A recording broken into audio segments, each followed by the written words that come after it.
Hi, this is Marlene with Miami Ghost Chronicles Stories of the Supernatural, and the following is an interview that I did with Gina Bengston from the Fox 10 Blog Talk radio show that's hosted also with DTM Wicked Radio.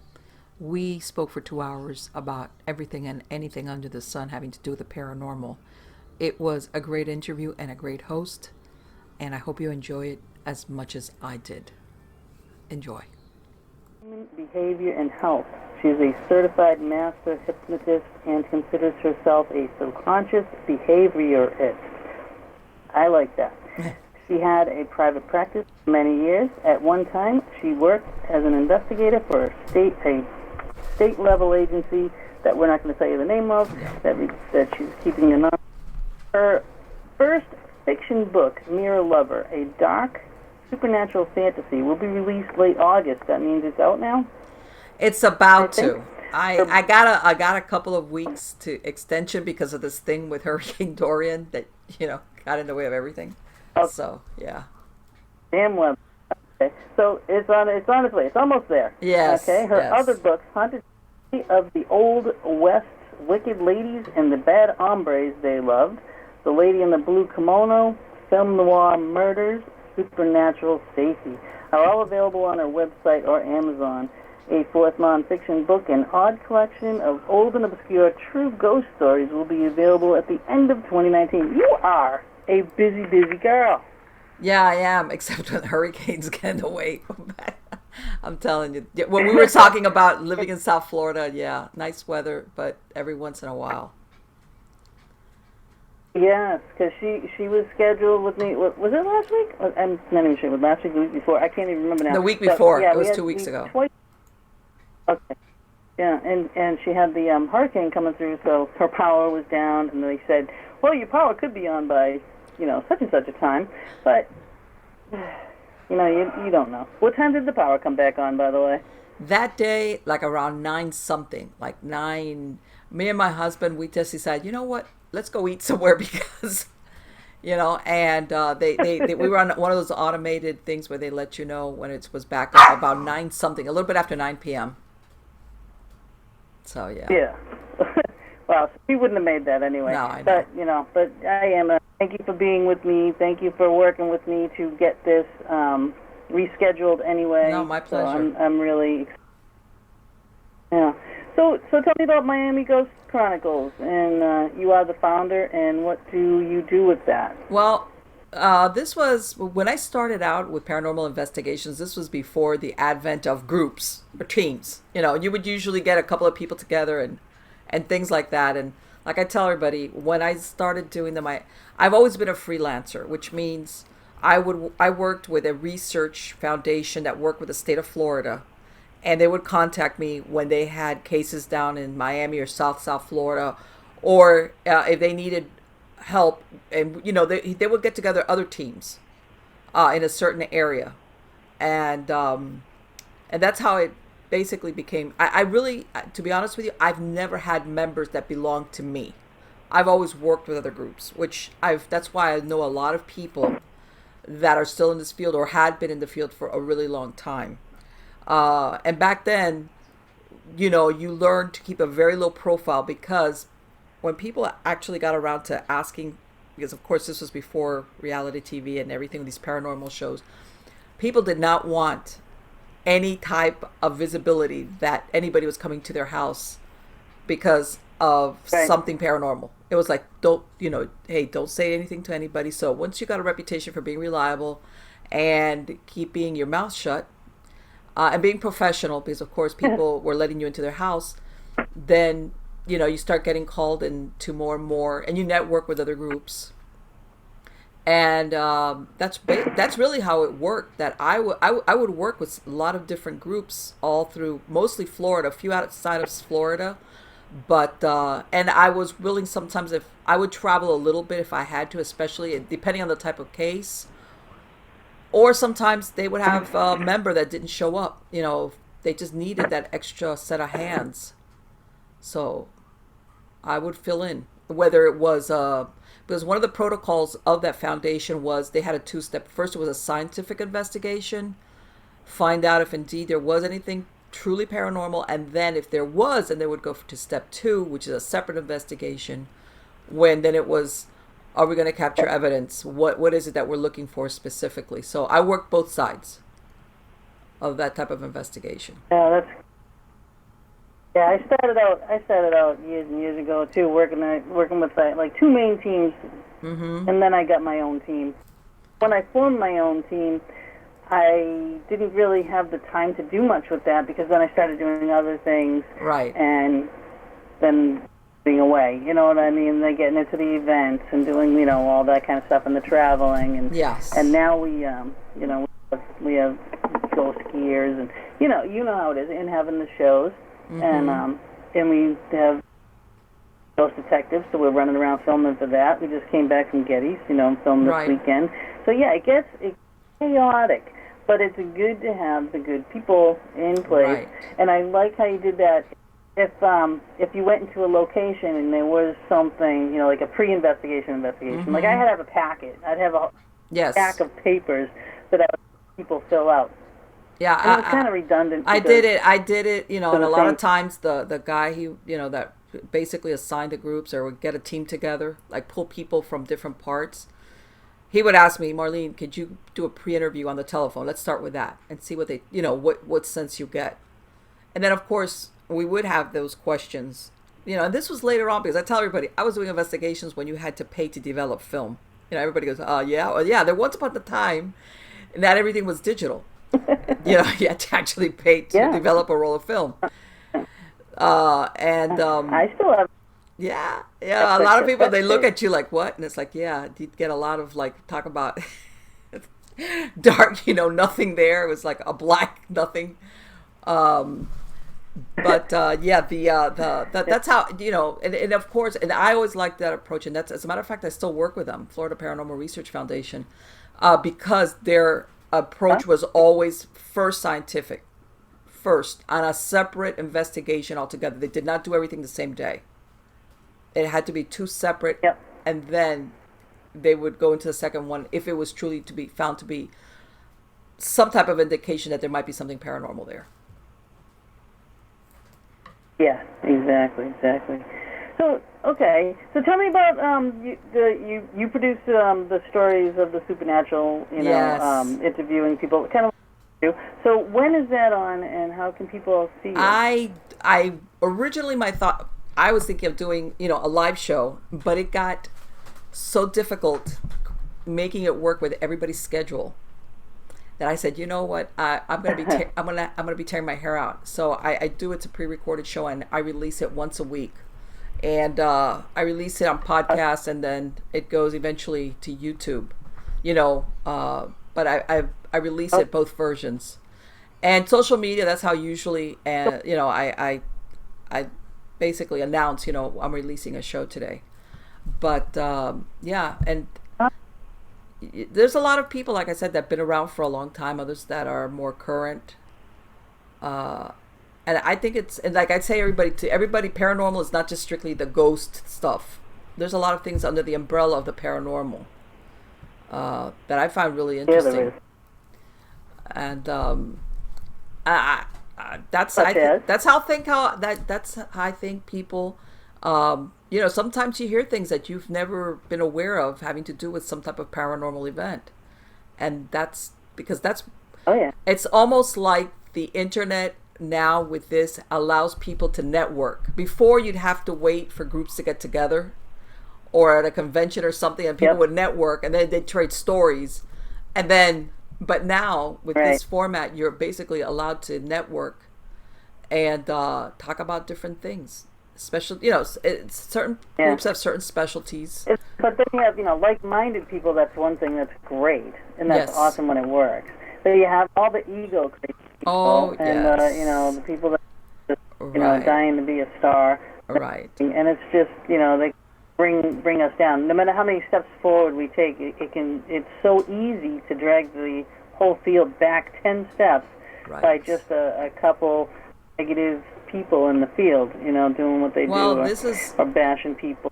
Yeah, and this is why I tell everybody, you know, because remember, and I tell everybody, when I started doing this, talk about low profile, one of the things that you were that how can I say that you were told when you were going is you're not please don't talk about this.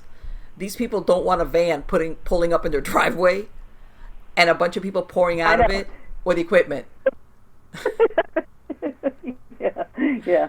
50 cameras coming in. The cameras, you've got a van with a ghost, whatever, the something paranormal. Back then, people were like, no. Don't. It was like, you're not going to talk to anybody about this, right? You're gonna.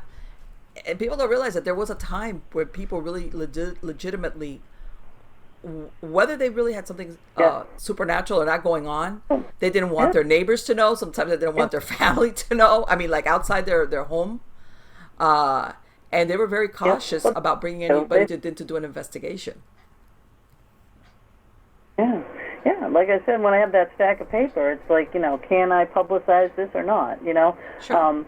So that I've gotten great stuff that I can't put out there. Great evidence, really cool stuff that happened. But they didn't want to publicize, so you don't.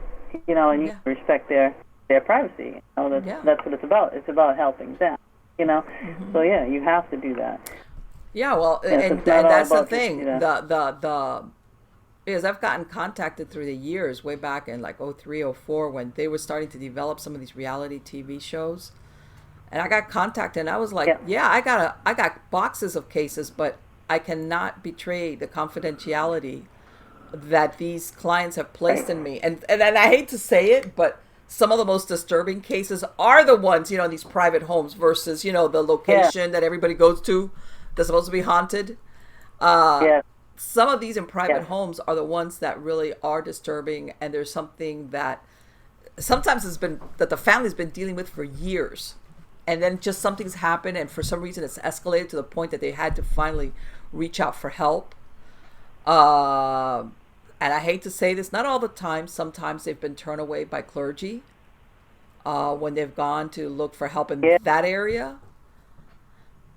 And they kind of come and it's almost, I want to say, I'm not saying now, I think it's a little bit more mainstream now, but back then it was like almost ashamed, like I'm stepping outside of my church because they didn't want to help me, but I can't stay, I don't know what to do. Okay, help me. Yeah. And exactly. Now, did you ever with the hypnotherapy that you do, did you work on the cases with that? Okay. I worked regular hypnotherapy, which is like stop smoking, healthy habits, but I also worked a lot in alternative hypnosis. I did past life regression, age regression. I did what they call spiritual attachments, which is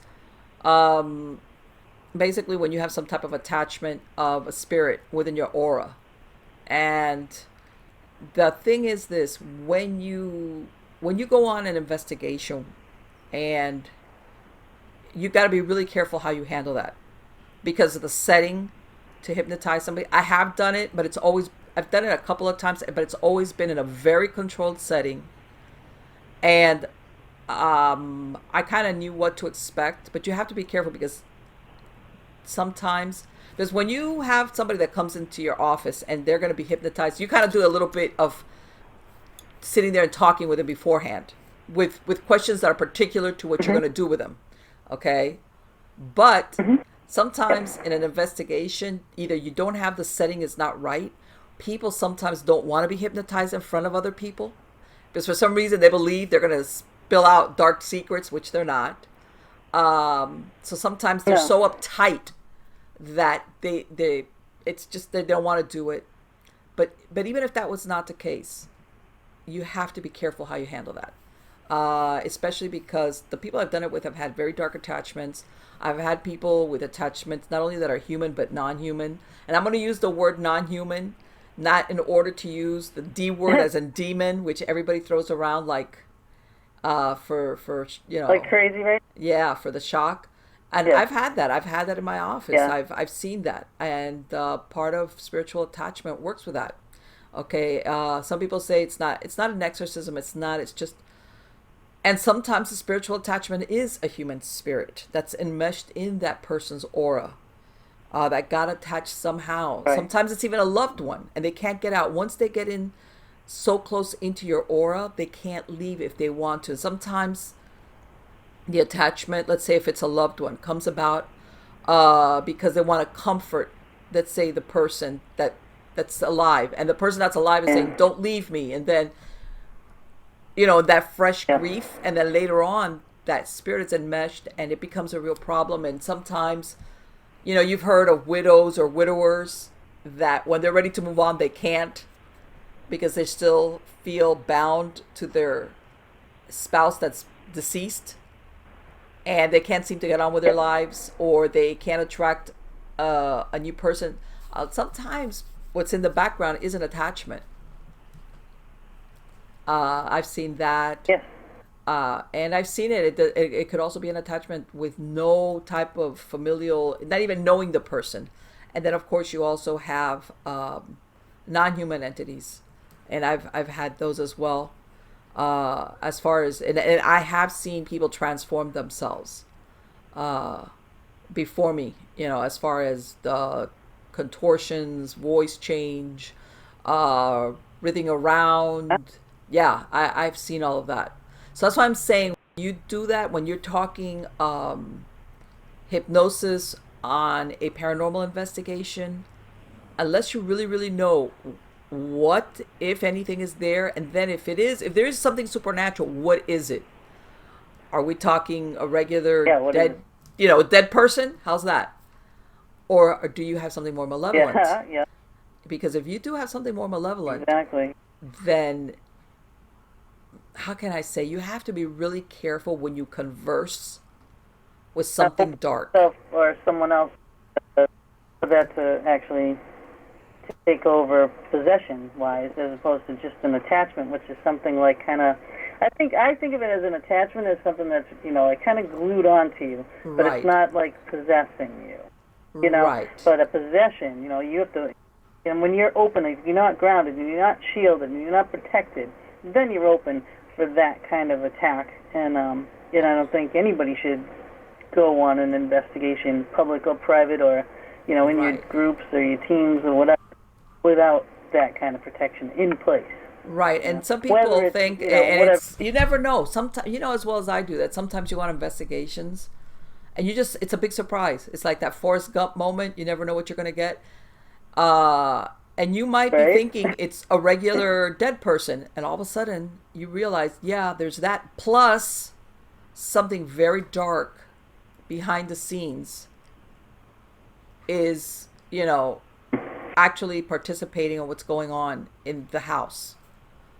And that's what I'm saying. It's not for a hypnotist that has little or no experience with this. Tell you that much right now. Okay. Right. Sometimes I'll tell you what. Sometimes you put. use that I'm sorry. What? to get rid of an attack. I was just wondering if you would use that if you were at an investigation, someone got an attachment there, if you would use that, remove it before you stay at the end, or Let me tell you something. rid that person of that before you left. An attachment's not going to attach to you that quick that you would need hypnosis. It's not going to enmesh in your aura that quickly. Okay? And as a matter of fact, most people that get attachments don't realize it. Let's say you go to an investigation, right? And something funky happens, but as far as being an attachment, sometimes you don't realize it till maybe days or weeks later, where things have all of a sudden really. And then you have to look at, okay, how did that attachment, where did you have some type of weakness in your aura that allowed that attachment to, in other words, that entity to become attached?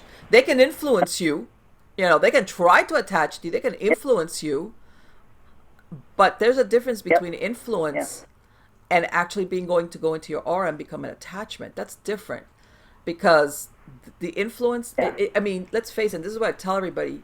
You can go on an investigation to this place that's known to be haunted with this, whatever. But when you have a group of people trying to communicate with the dead, and there's a very good chance that more than one of them is sensitive, even though I think after a while everybody develops into a sensitive to some degree or other. So you have a bunch of people running around trying to communicate with the dead. Guess what? Do you think that it's only going to be limited to any entities that are there? No.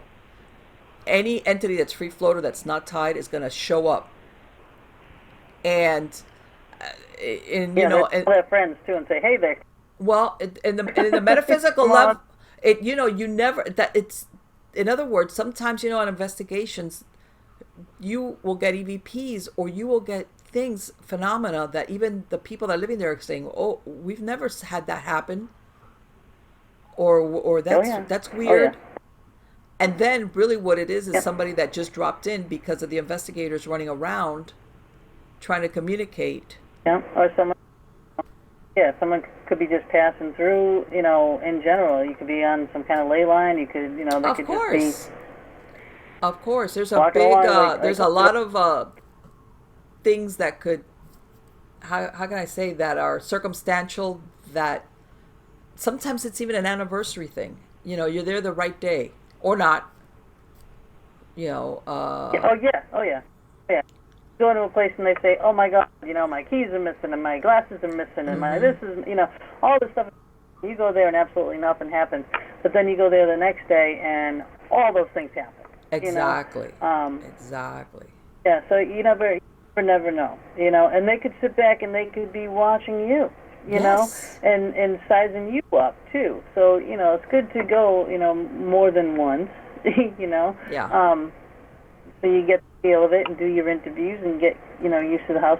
What I would do, too, I would kind of go into the house and I would actually kind of sneakily drop a digital recorder, like already recording, I'd drop it and then just keep walking. The spirits wouldn't see me do that, trying to trick spirits, you know what I mean? Because they talk to each other. And you'll be talking to each other going, well, what do they who said they could come here, stuff like that, It's all in your techniques. Now, what about like equipment? What kind of equipment do you like to use? Well, originally, like I said, I started when it was like cameras and basically taking base readings of, temperature, also EMF. Even though you got to be really careful with EMF, depending where you're at. There's a lot of things that can give you false positives with EMFs. I don't know. I'll work with it, but man, I've seen EMF readings that didn't make sense. And I mean, even if you have, one of those, not the electrical plants, but the ones where they have a station where like if it's X amount of distance from the house, you will pick up readings from it. It could be. And EMF through like concrete, it goes through stuff. You really can't shield from it. You can protect yourself from it. If you have really high EMF, there's stones and things that you can get to protect yourself because it can affect you physically. But so you really can't block it from coming into the house. Example. I did this place. I'm going to use my accent, the Dark Horse, and. But Dark Horse, for all you people that don't speak Massachusetts, okay? But we were doing an investigation there, and there was a place between where the bar girls were working the bar and the back restaurant area, and there was a point-of-sale machine right there. And then there was a panel for this huge building. The electrical panel was in the corner over there too. Between that panel, but the millimeter was reading over 900 and it went up to 900 and something on the POS thing. Between the two, and they were wondering why are they fighting all the time between the bar staff and the from the kitchen. It's like, well, yeah, because you're getting blasted with EMF every time you're talking to each other. So yes, it'll affect you. And then you walk by the electrical box. There's nothing blocking that. The EMF was like off the charts right there too. I was like creating this big vortex thing there. I actually took Chris, my partner here that was on the show, Chris George, him and a few other psychics there, and they were just like, oh my God! And you can't get rid of them, the spirits there, because they're fed by all this EMF and all this energy, and it's so much. There's nothing that you can really do about it, but try to work with them and live with them. Right, and that's the thing. You have to be real careful with the equipment that you use, as far as that you understand that sometimes the readings you get, Depends. I believe it or not, one of my best things, and they're kind of, if you want to look at it as far as equipment's concerned, it's on the primitive side, but God, they're accurate as far as I'm concerned, is dowsing rods. I've been using dowsing rods for a Yep. long time, and dowsing rods have, if you're trying to find, as far as communication, you're limited to like yes or no kind of questions, because obviously they can't answer back. But if you have the Yep. time, Hold on. man, communications with dowsing rods is excellent, excellent. Also, as far as pointing to areas where stuff is going on, yes. I was just showing I found one. My bag of equipment is like right next to me. Sorry, excuse me, pardon me. But yeah, my bag of equipment is right there because we just got back from investigation. I actually didn't use my dowsing rods this weekend, but I do like them. And Yes. especially when you're trying to get some quick. When you can feel the energy, then I'll use them. Right. Like I can. Right. And sometimes it's confusing. Sometimes when you go to certain areas and you just want to say, okay, I want to pinpoint exactly where the source of this energy is from. Okay. And the dowsing rods will help you kind of like go to where is this coming from. And like I said, I've had communication wise, to me, I've had excellent results with that. But I've had my dowsing rods, I want to say, for like 15 years. And like all equipment, I believe it or not, there's, especially with this, when you work with a piece of equipment like that, even though, of course, there's no machinery attached to it, there's something that it works with you and not anybody else. That's the other thing I can say.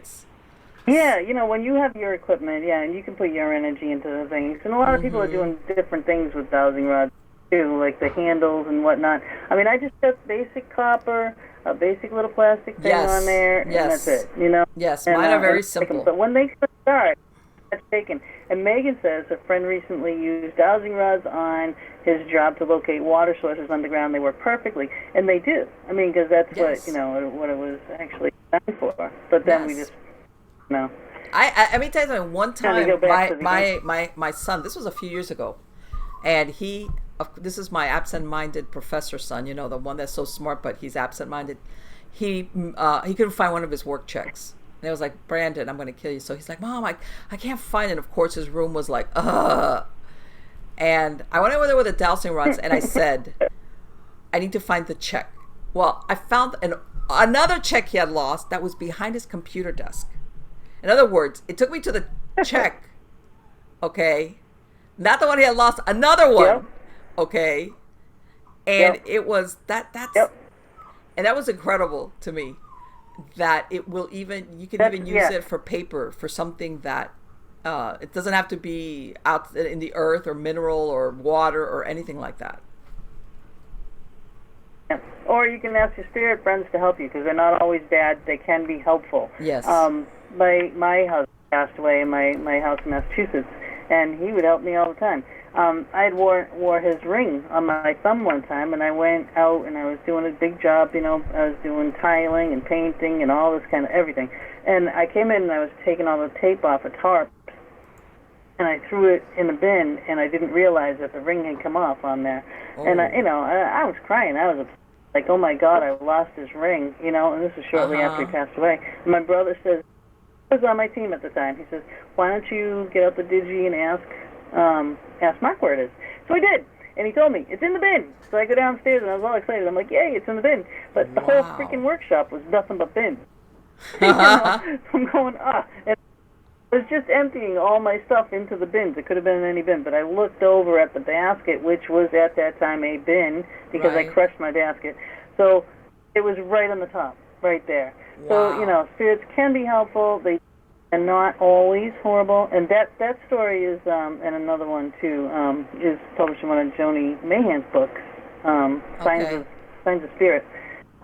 Yeah, and it's really cool, So you can, if you lose something in your house, I mean, it could be because of the spirit taking it, but if you lose something and you have, there's people around, or you feel like you might have loved ones around, just say, hey, do you know where my keys are? But you know what the difference is, though, Gina? It's when you have your glasses and oh, no. when they're not right here. Of course, but see, there's a difference when you ask them for help, but they're not bound. They don't haunt you. You see what I'm saying? They're not stuck, and that's sometimes what people don't realize.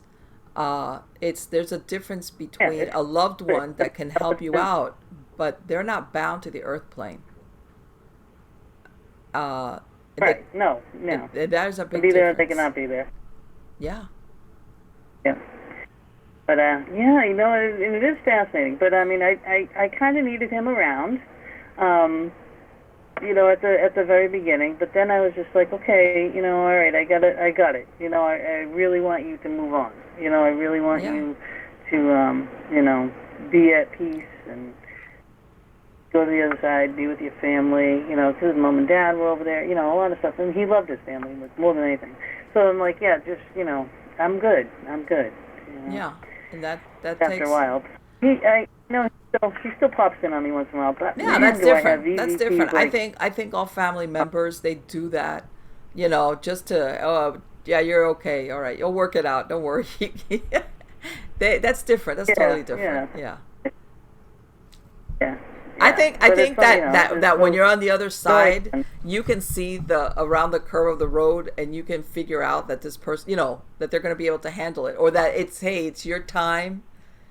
You're going to have to do this, and I can help you, but that thing about choice, your free will kind of thing. Mm-hmm. So, a lot of times. That's really. And sometimes people don't realize that's the way it works with family members that have passed away. They're around and they might want to help you, and they can help you up to a certain point, but they can't interfere with your free will. If, let's say, you are dead set on making a bad decision, it's like, so.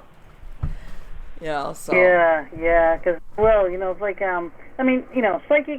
psychics and empaths and all that, you can pick up on it, right? Like, mm-hmm. I know when a spirit's in the room. I can hear them come in the room. Sometimes I can see them. You know what I mean? Right. But I try not to go there. I try not to develop that so much because I like my equipment, But some people can't. And then and this is how you get things happening in your house, okay? Yes. So some people that aren't empaths, that aren't psychic at all, mm-hmm. oblivious. And then the things are happening in your house. Well, that's because someone's trying desperately to get your attention, and it doesn't mean it's a demon. Oh, yeah, I know. It could mean that Aunt Martha is trying to tell you that she left you some shares to stock in the, such a place. You don't know what it is. It could be anything. Yes. And a lot of people will get night terrors too. Oh, yeah. Because when you're in bed, they'll say, "Oh my God, I wake up and there's something hovering over me." Well, yeah, because, that's the time that they can actually get through to you, mm-hmm. because that's your REM sleep part, Now, this is what I want to ask you about this and what happens in hypnosis. When you get to that REM sleep part, mm-hmm. and that's when you kind of forget and you leave all your day-to-day stuff that boggles your brain and bogs you down, like, oh my God, I got to get the kids to here, to school, to soccer, my job, my relationship, my whatever, all that's gone.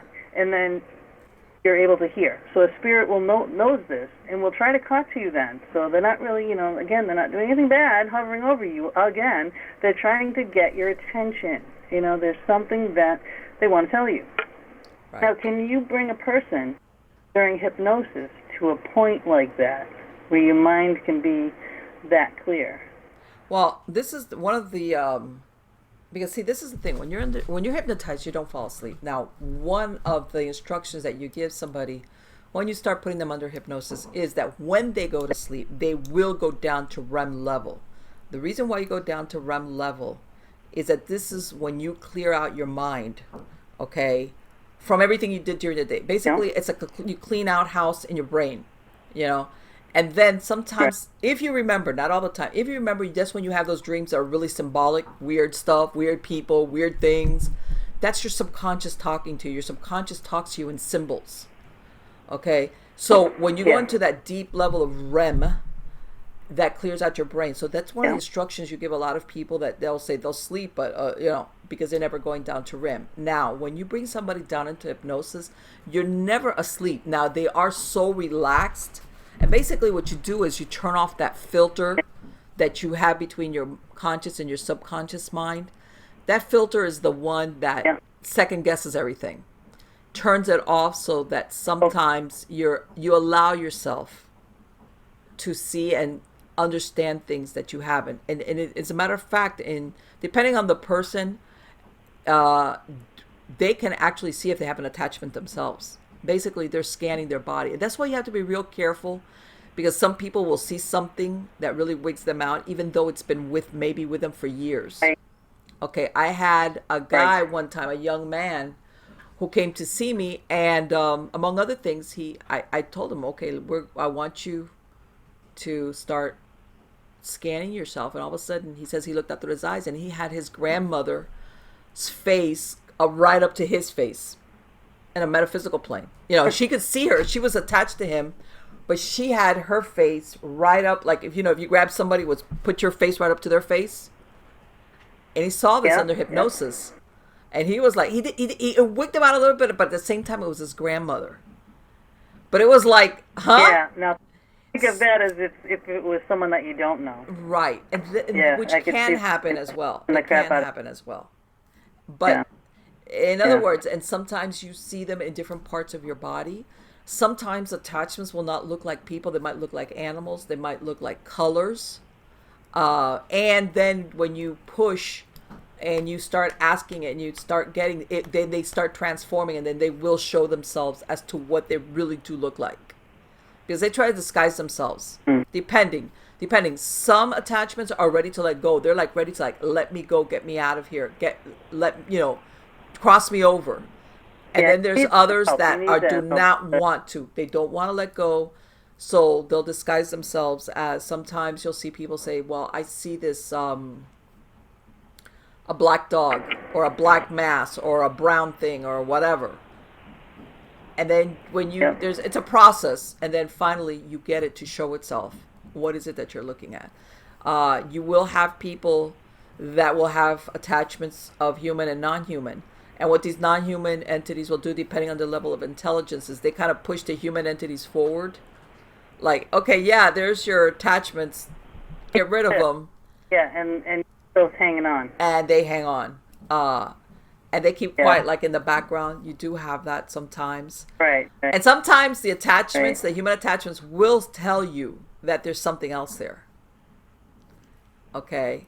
That would be nice. I've even done it with people that have had a hard time to stop smoking.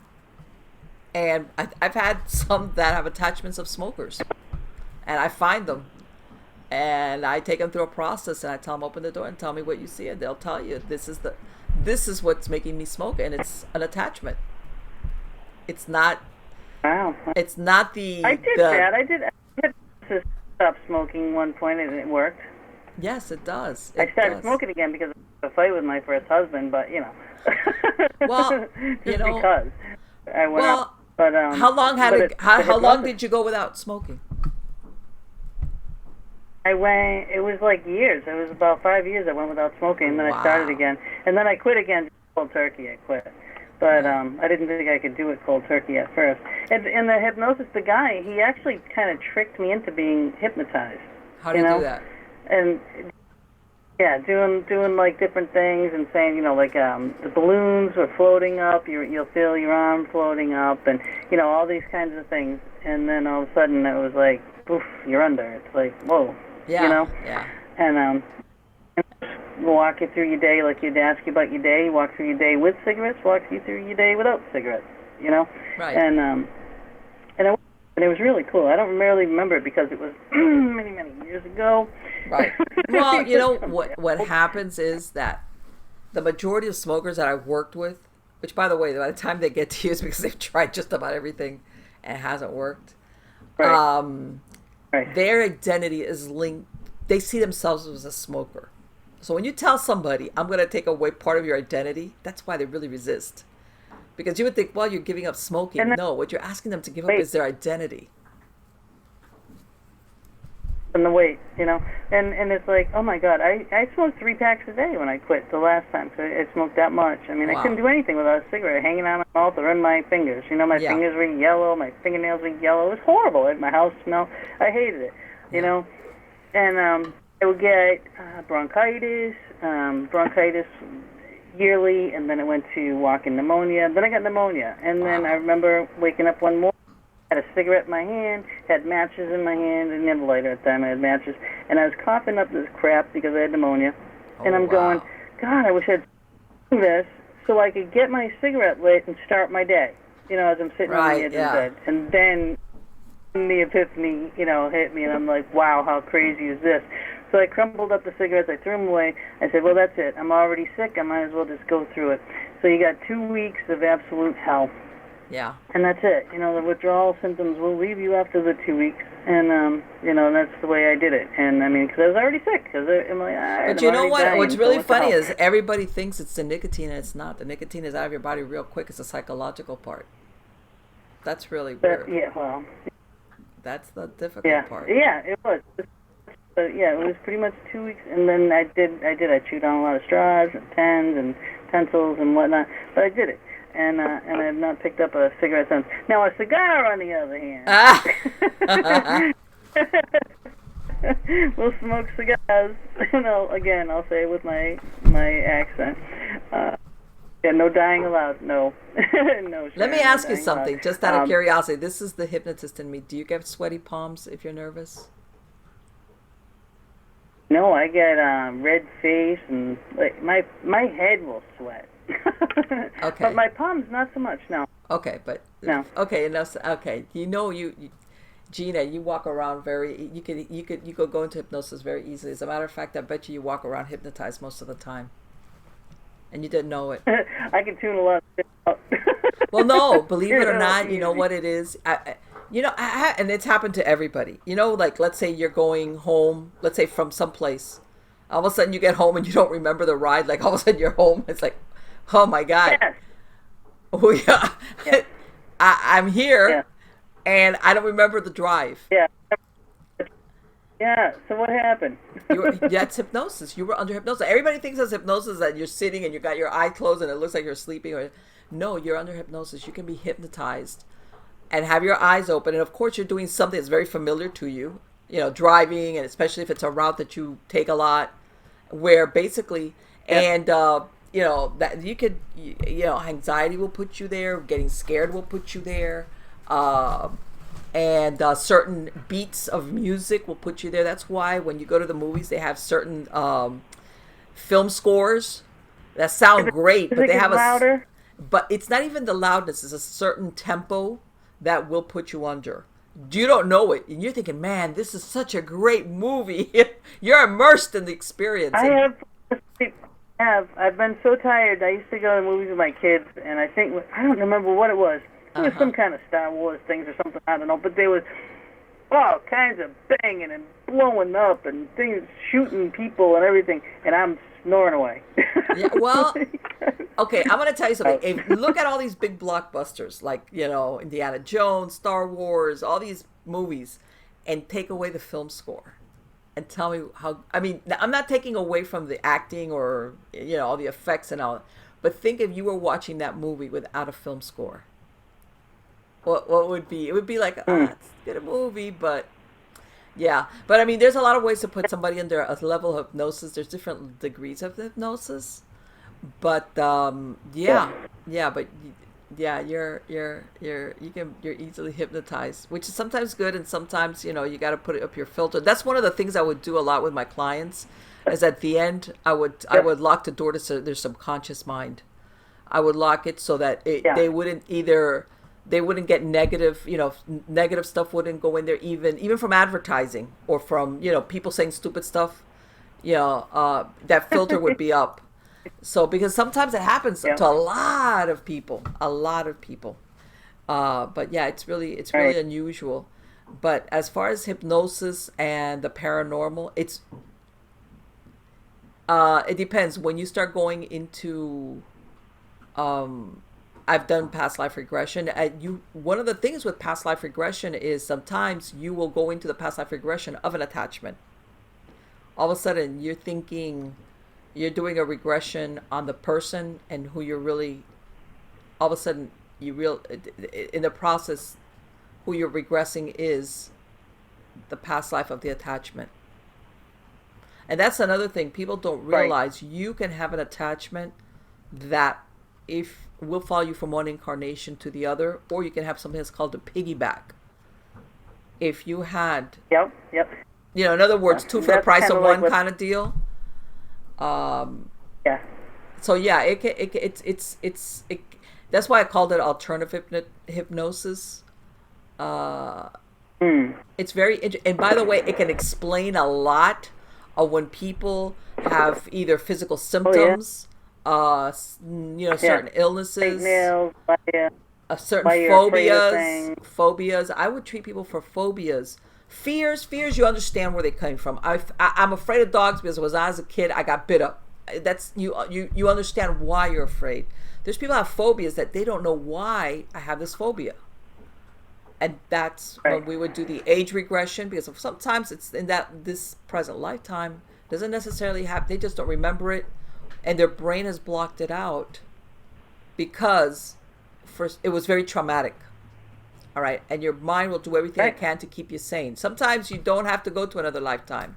Sometimes it's in this lifetime. And then that work starts and that's where you have to be careful sometimes where you pull somebody into observer mode, depending on how traumatic it was. And that recognition of what it was is what actually gets them out of the phobia.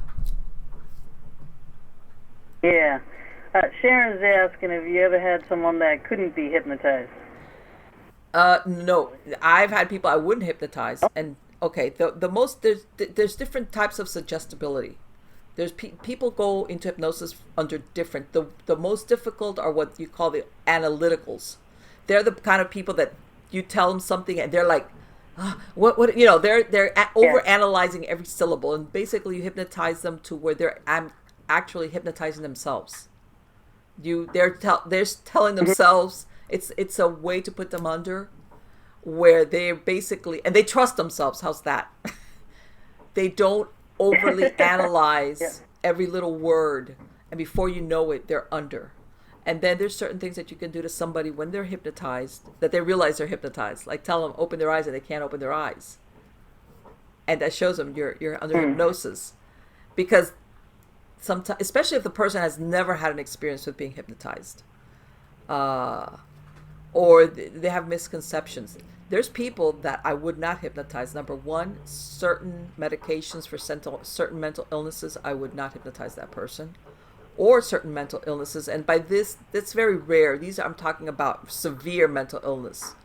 I would not hypnotize them. But I would say just about everybody, from the person what they call the somnambulist, the ones that like you snap your finger at them, they're out, they're done, they're like 10th degree in, to the over analytical type where you got to basically give them instructions to where they're telling themselves to be hypnotized and to relax and to drop down and to drop down and to drop down, and then you give them instructions where they realize you're hypnotized and nothing's happening to you. You just really relax, and then they let go, and then they let go. Those people, though, I'll tell you that much, with those over analytical ones, for let's say past life regression, I would have to do 2 steps with them. I would have to hypnotize them first, then they would see what it felt like, and then they felt okay and comfortable with it. Then I would bring them back out, and I would hypnotize them again and drop them back down far enough to start doing regression, because they would be too caught up, and I don't know what they would think that was going to happen to them. But yeah, so. So do you believe in stuff like karma? Yes, I do. Yes, I do. Okay.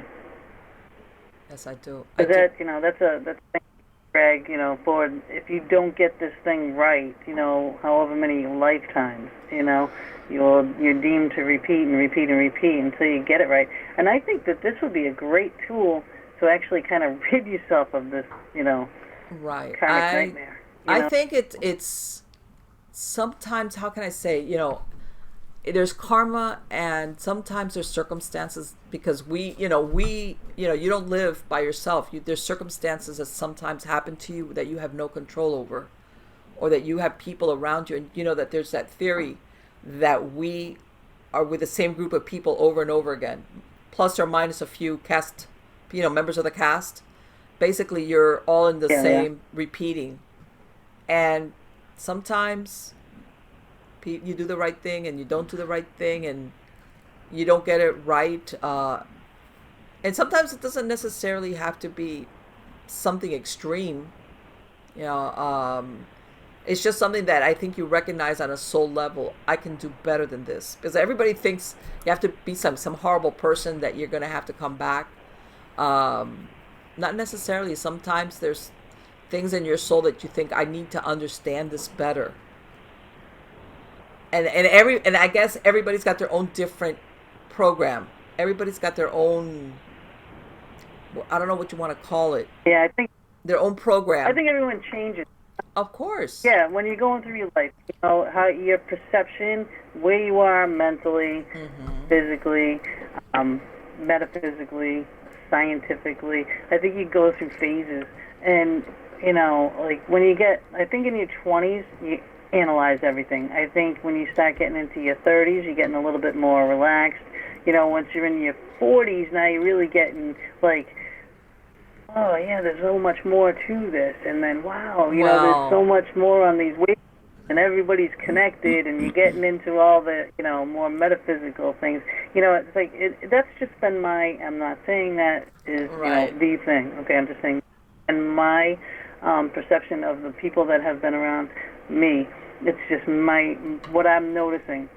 Well, you know what, and to me, I think that as you grow older, because I think the younger you are, the more you believe in absolutes.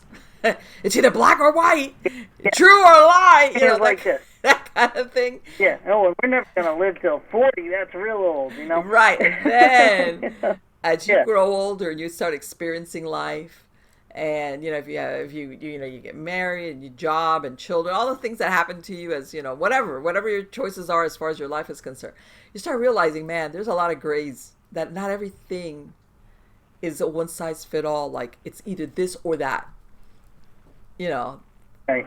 You kind of think, okay, all right. So you learn not to take things like don't get me wrong. There's certain things that they're wrong, or what's right is right.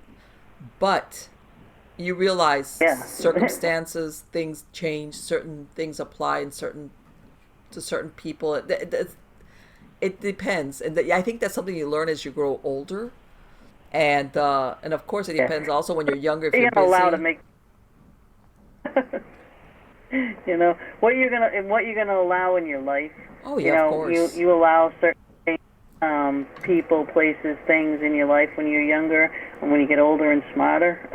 Well, you know what? I think that even though, how they say now that people are adolescents into their 20s, it's like, okay. Well, and I know there's people out there like the millennials are, it's like, okay, I was turning 15 and 16, and I was dying to get my driver's license and like bolt, not leave home, but I wanted to drive. I wanted to be out. I wanted to do this. I wanted to go there, But anyway, in other words, I'm an old soul. I was out there.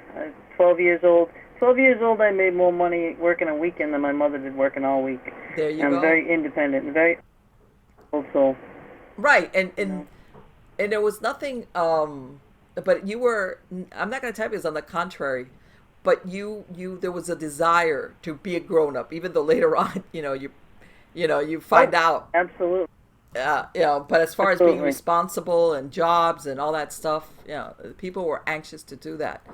But I think that what happens also is that as you grow older, you realize, what can I tolerate and what are the things I absolutely cannot do, or vice versa.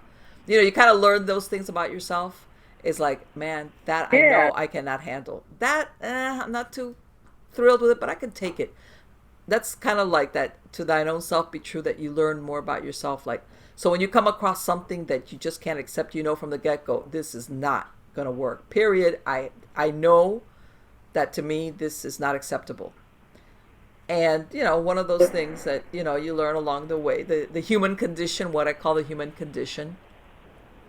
So yeah, it's one of those things that, it makes life, I tell everybody, life is supposed to be messy. Okay. Learning is supposed to be messy. We're supposed to make Clean and neat. mistakes. Yeah. I want it to be clean. Well, I'm OCD. Well, you know what, I think, I think a lot of people sometimes have a hard time forgiving themselves for their mistakes. Maybe they made some mistakes and they stop trusting themselves, or they never let themselves off the hook. Contrary to the people that never take responsibility, these are the ones that they always, and it's like, comes a time where you say, you know what, I really screwed that up royally. But you know what? I'm going to have to trust myself that I learned something along the way, and I'm going to start making certain decisions. And, in other words, and I'm sure you've heard of it, people, they even have family members that never left them off the hook, and they don't let themselves off the hook. They'll be reminding them 20 years later, yeah, do you remember when you, blah, blah, whatever, blah, blah. And, it's like, I'm much more into the... well. Yes. Oh, so well do I know that. I can really relate to that. Okay. Yeah, Family members still think I'm that wild teenage girl, that I am nothing like anymore, Right. and not to mention that I've had multiple successful businesses, and you know what I mean? Right. On my own house. Right. Exactly. I don't have a mortgage. Well, I own it, Yeah, I've been a success that way, Right. But then you're always thinking, they're always looking at you. You were that, like, maybe you were a kid that did this and did that, and did that, and it's like, oh my God. Yeah. Geez, that was like 3 lifetimes ago. Mm-hmm. I'm not that person anymore, and that does. All right, bye, Mama D's. Gotta go. All right, love you, honey bunch. We'll talk about sleep paralysis another time, because I wanted to get back to that with you, but we'll get it another time. No worries. But but people, they go through all that stuff, and between family members tormenting you or you tormenting yourself, is that something that you can correct? Yes. Especially if it was, of course, with hypnosis, absolutely. As far as especially self-talk, and and I want to say, unfortunately, some of these authority figures, as much as you could on your conscious mind recognize exactly what you just said right now. Hey, you know what? I know that your subconscious mind is buying into it, and you'd be surprised what self-talk people say to themselves. Very negative, and they almost like echo what these authority figures have been telling them, always in the back. And so you learn to detach that voice, like shut it up, that chatter, right. And you learn about where, and this I need to stress, on a subconscious level, you could consciously say, I'm going to do this, I'm not going to do that. If you don't do it on your subconscious mind, it's not going to work. You will fall back into that pattern, which is, let's say that same scenario you said, where on a subconscious level, you learn how to detach yourself from realizing I cannot control maybe these family members that are always going to maybe say those things. It's like, okay, detachment and turning off that internal chatter that echoes what they say on a subconscious level. Because I'll tell you what, Gina, believe it or not, that dialogue is your comfort zone. And when I say you, I'm not saying you specifically. I'm saying anybody that finds himself in that scenario. And we are driven. We're very simple creatures. Humans are, on a subconscious level, we're very primitive creatures. It's either pain or pleasure. Pleasure is what I know, my comfort level. Even if I know it's not good for me, it's what I know. Pain is the unknown, change, what comes with it, So your subconscious will try very hard not to change. Even if your conscious mind knows, man, this is rotten, this is not good.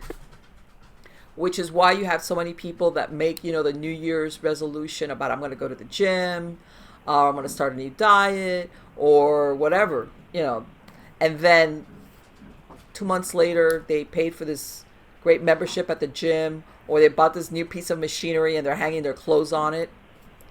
And subconscious Yeah. is very sneaky. It's very sneaky how it does it. And it's you, but it's very sneaky how it will pull you away from that intended change, because your subconscious mind will, let's go with the losing weight thing. Let's go with that. Your subconscious mind will say, Okay. well, you know what? If you lose weight, that means you're going to have to get new clothes, you know, and what will that do to your relationship? Let's say you have a relationship. You'll become more attractive. How's that going to affect your relationship? And then, you know, you might have people hitting on you, and then what will happen? You know, in other words, it extrapolates all these unknowns, which, by the way, are always unpleasant. Stay here and, you know, be what you are. You know what this is. Okay? This is comfort. You might not like it, but you know what it is. So, of course, you start making up the different excuses and all the things like, and I remember one time I did it with myself because I knew I told myself I'm going to lose X amount of weight. And I had a big park that was very close to my house. I had these walking trails, but at sundown, that was it. They closed it. So I said, I know I'm going to find some way that always, whenever I'm going to go walking or jogging, it's going to be after dark. So what I did was I carried around some sneakers and some shorts where there was a hospital that had like a walking path, like a 2-mile walking path. And I went and I got in my car and I mapped out 2 miles on the odometer in my neighborhood, because I knew it. In other words, if it was after sundown, if I was on the road, I could go to that hospital and walk, or if I was at home, I could go out and I had a 2-mile path to walk.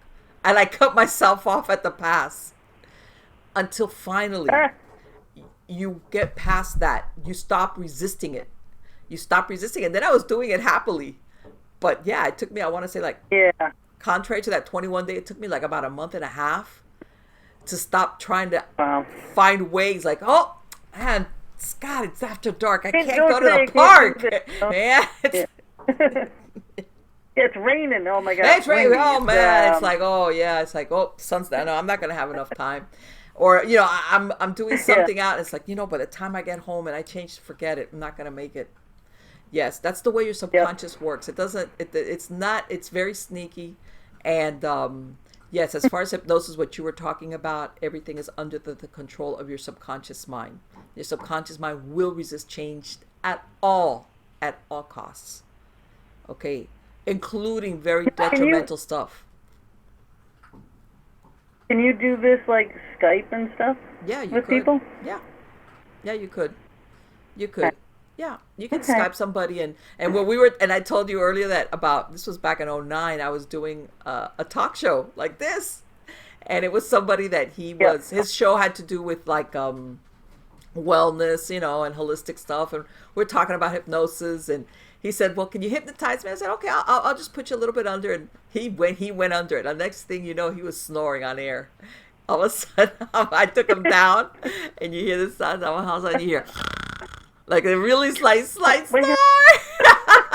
And the engineer's emailing me, what happened? What do? What do I? He's like thinking this guy's going to go off to the never, you know, or something like that. It's like, wait, you'll come out of it. But yeah, sometimes people, if you...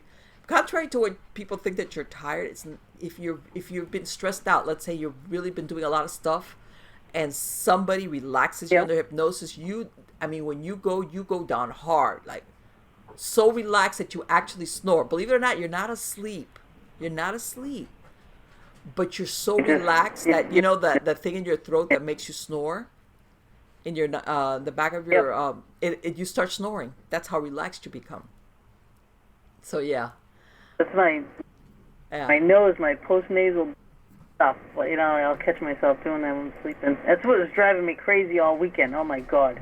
It's like I couldn't really sleep good because the friggin' nose, postnasal drip, my neck. Oh yeah. It was like, ugh. Yeah, I know.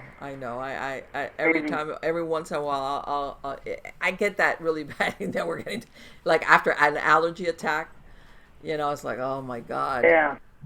So yeah, it's. And I'm not mowing my lawn today after I've been having the worst allergy things. I know. We're like so far off the beaten path here. Yeah, I know. It's like we're talking about allergies. Okay. dirt path out there, and I swear, I think the neighbors were going to call the fire department because they were going to think my house was on fire with how much smoke was off the side of my house, and I'm. But I came in, I was covered with grass bits and dirt, and like, oh my God, it was horrible. Like, strip outside, come in. Yeah. Let me ask you something, just out of curiosity. When you went to for the stop smoking, when you told me you were a 3-pack a person, three pack a day person. Is that what you were telling? Yeah. Me? Did he make you go cold turkey, or did he cut you down before you went cold turkey? I'm curious. No, I stopped. So when you went to the hypnotist, he took you from 3 packs to nothing? But actually, maybe it was 2 packs then, because then when I started smoking again, years later, I went up to like 3 packs, and that's when I went. I Still just crumpled them. 2 packs, nothing to sneeze at. He took you down to yeah. You know what? It worked because and I have a real strong will. You know, when I put my mind to something, I just do it. Oh no! Let me tell you something. And, I believe in strong wills because my grandmother, that's exactly what she did when she stopped smoking. I remember she used to smoke those cigarettes. Very persistent, you know what I mean? If I start something, I finish it. You know, I don't stop until it's done, and I'll kill myself to get there. You know. But no, let me tell you something. I think it sounds like when you start up the second time, you realize, man, if I've gone all this other time before without smoking, why can't I? How old were you when you started smoking? 9. Holy crap! Oh, you're one of those. Okay. I know. I'm an old soul. And all my friends, I was 9, and all my friends were like 14, 15, 16 years old. So whatever they were doing, I was doing. You know what I mean? Yes. I was out in bars. 14 years old. Let me tell you something. You'd be surprised how many clients I had that would tell me exactly what you said, that they started smoking like really, really young. Really young. Yeah. Yeah. Yeah. I mean, we had nothing else. At my family, we didn't have a lot of money growing up. You know, not like when I had my kids, you know, they were in sports and everything else. And, you know, my family, we didn't have that. It wasn't an option. You know, we were hanging out. We were outside, you know. We'd get kicked out of the house, you know, play, you know. So I was out building incredible forts. Right, like, yeah. People, unbelievable. Yeah. I'm a tool belt diva. I'm a carpenter, you know what I mean? I have a 3-level fort outside, you know, we'd sit in there and smoke. Well, you know, contrary to nowadays where, you know, you got to, like, get a crowbar to get your kid outside, you know. It's like, go outside and play. Yeah. Yeah, you never see any kids riding around. Like before, we'd have to like go slowly through the neighborhoods because you know you might hit a kid on a bike or something. You know, now they're all inside on computers. Yeah, I know. So you know, it's a different world. But yeah, different world. They don't want to be outside, and it's too this and it's too that, and you know, the only thing that you know we had to do is like we had to be home for supper. Mm-hmm. You know, 5 o'clock, right. And then we. 2 chores, the dishes got to be done, then you can go back out, and then when the street lights came on, or, you know, 9 or 10 or whatever time it was, and you best have your butt in the house by then. Yeah, you know? But you spent the rest of the time, it was outside, it was like, it's like, everybody like...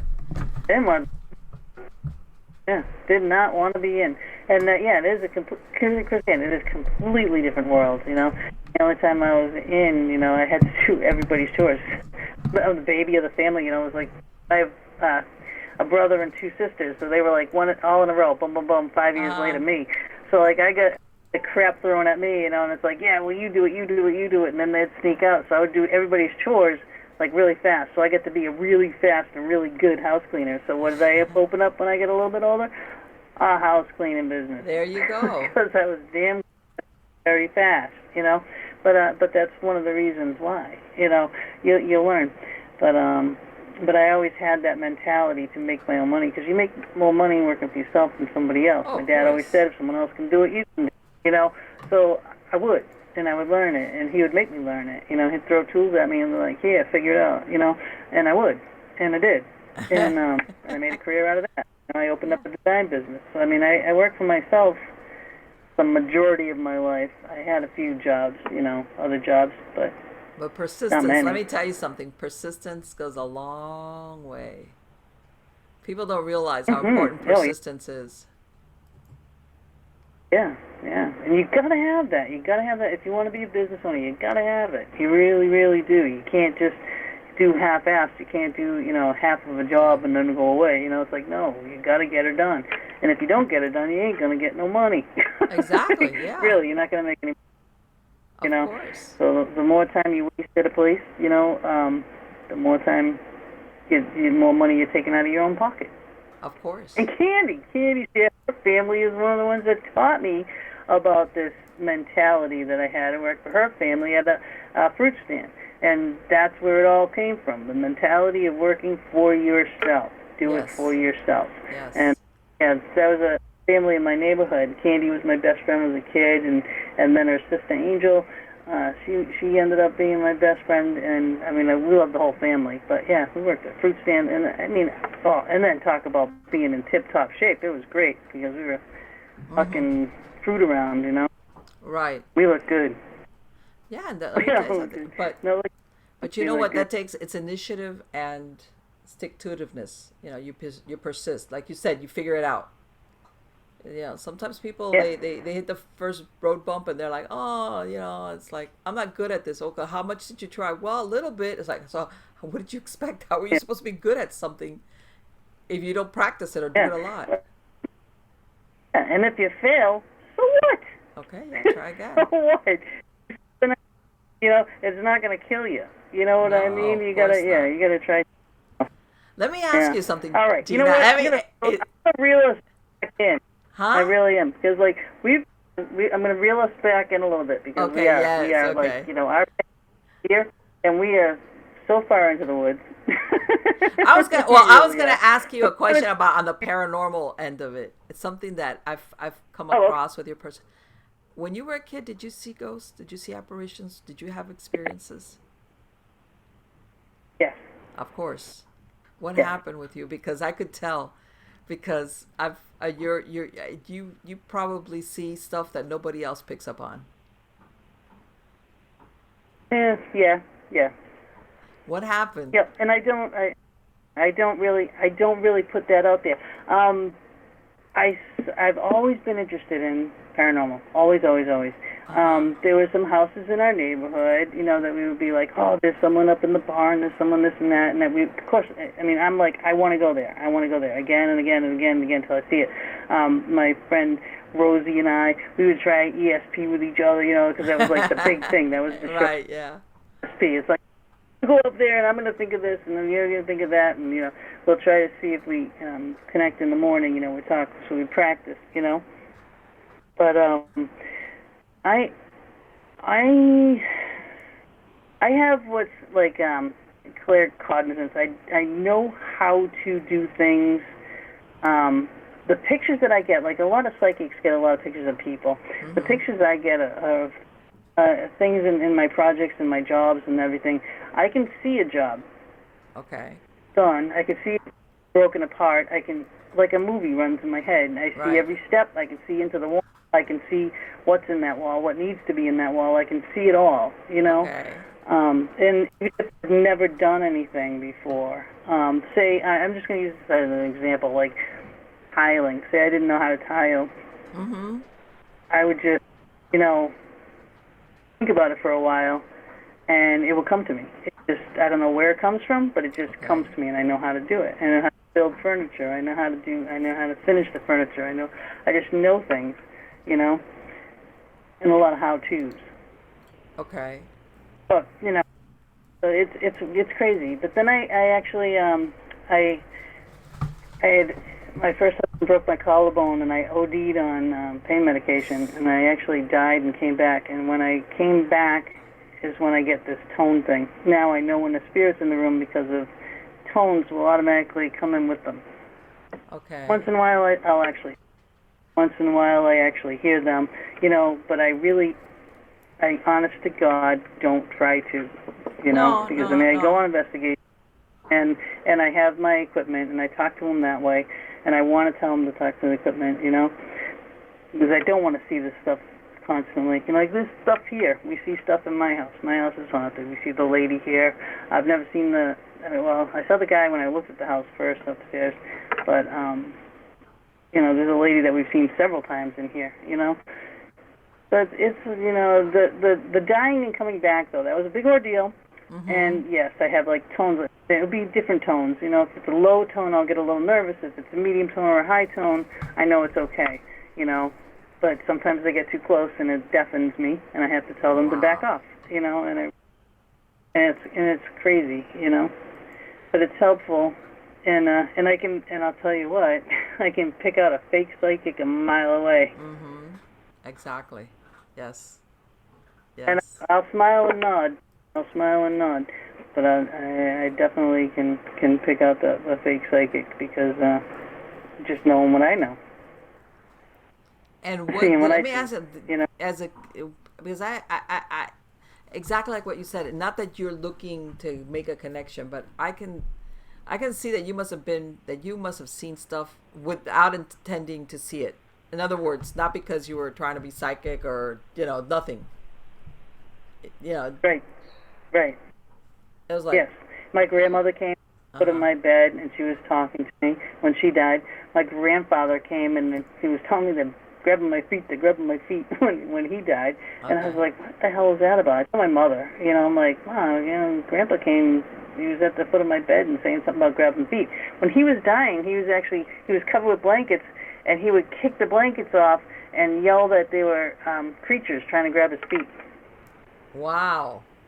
So that's what that was, and I was like, oh, wow, that's really kind of crazy, So, it's things like that. It's not all the time. It's kind of random things that happen.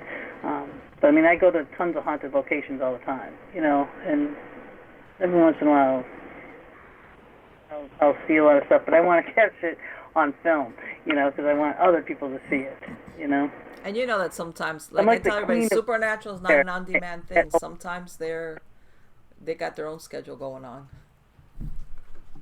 Exactly. But I'll see them like watching. They watch you, and I do. I feel like they size you up. Oh yeah.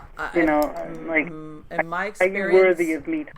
Let me ask you something, Gina, and I don't know because it happened to me when I was doing that. As a matter of fact, it was my first tip-off that sometimes even before I would get notified of an investigation, or sometimes after, but I hadn't gone, I would see certain things happening.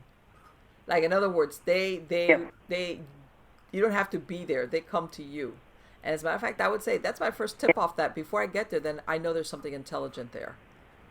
Because they're coming here to check me out. Yes, yeah, they definitely do that. Ohio State did that to me, and I'm like way away from Ohio State, but I had been there before. Yeah. And Trans-Allegheny is a place I really kind of don't want to go back to. I do and I don't. Trans-Allegheny was something else. I went to Trans-Allegheny. Yeah, I took a little girl home with me. That's too long of a story to tell. You know what? I'll tell you that story privately. I did all the wrong things. I did too many investigations and too much time, and I ended up bringing home this horrible entity that destroyed half my house. What, from one of those locations? Actually, from a few. I'm not sure. I think it came from the Hoosac Tunnel, because I went to Hillview, to Trans-Allegheny. I was out to Staten Island. Mm-hmm. Then I went to Houghton Mansion. Then I went to the ferry, and I went to the tunnel, and I ended up bringing home a brick and a spike from the tunnel. And I never bring home anything from anywhere, and don't ever bring home anything from any location that's people. Not even a pebble. Okay, nothing. But yeah. So, I was just so exhausted, I'm like, oh, I can do this, wow, was I wrong? This thing blew up my television. It twice blew up my computer, my printer, and then smashed my microwave. Wow. It told me I should sacrifice it told me I had to sacrifice my dog.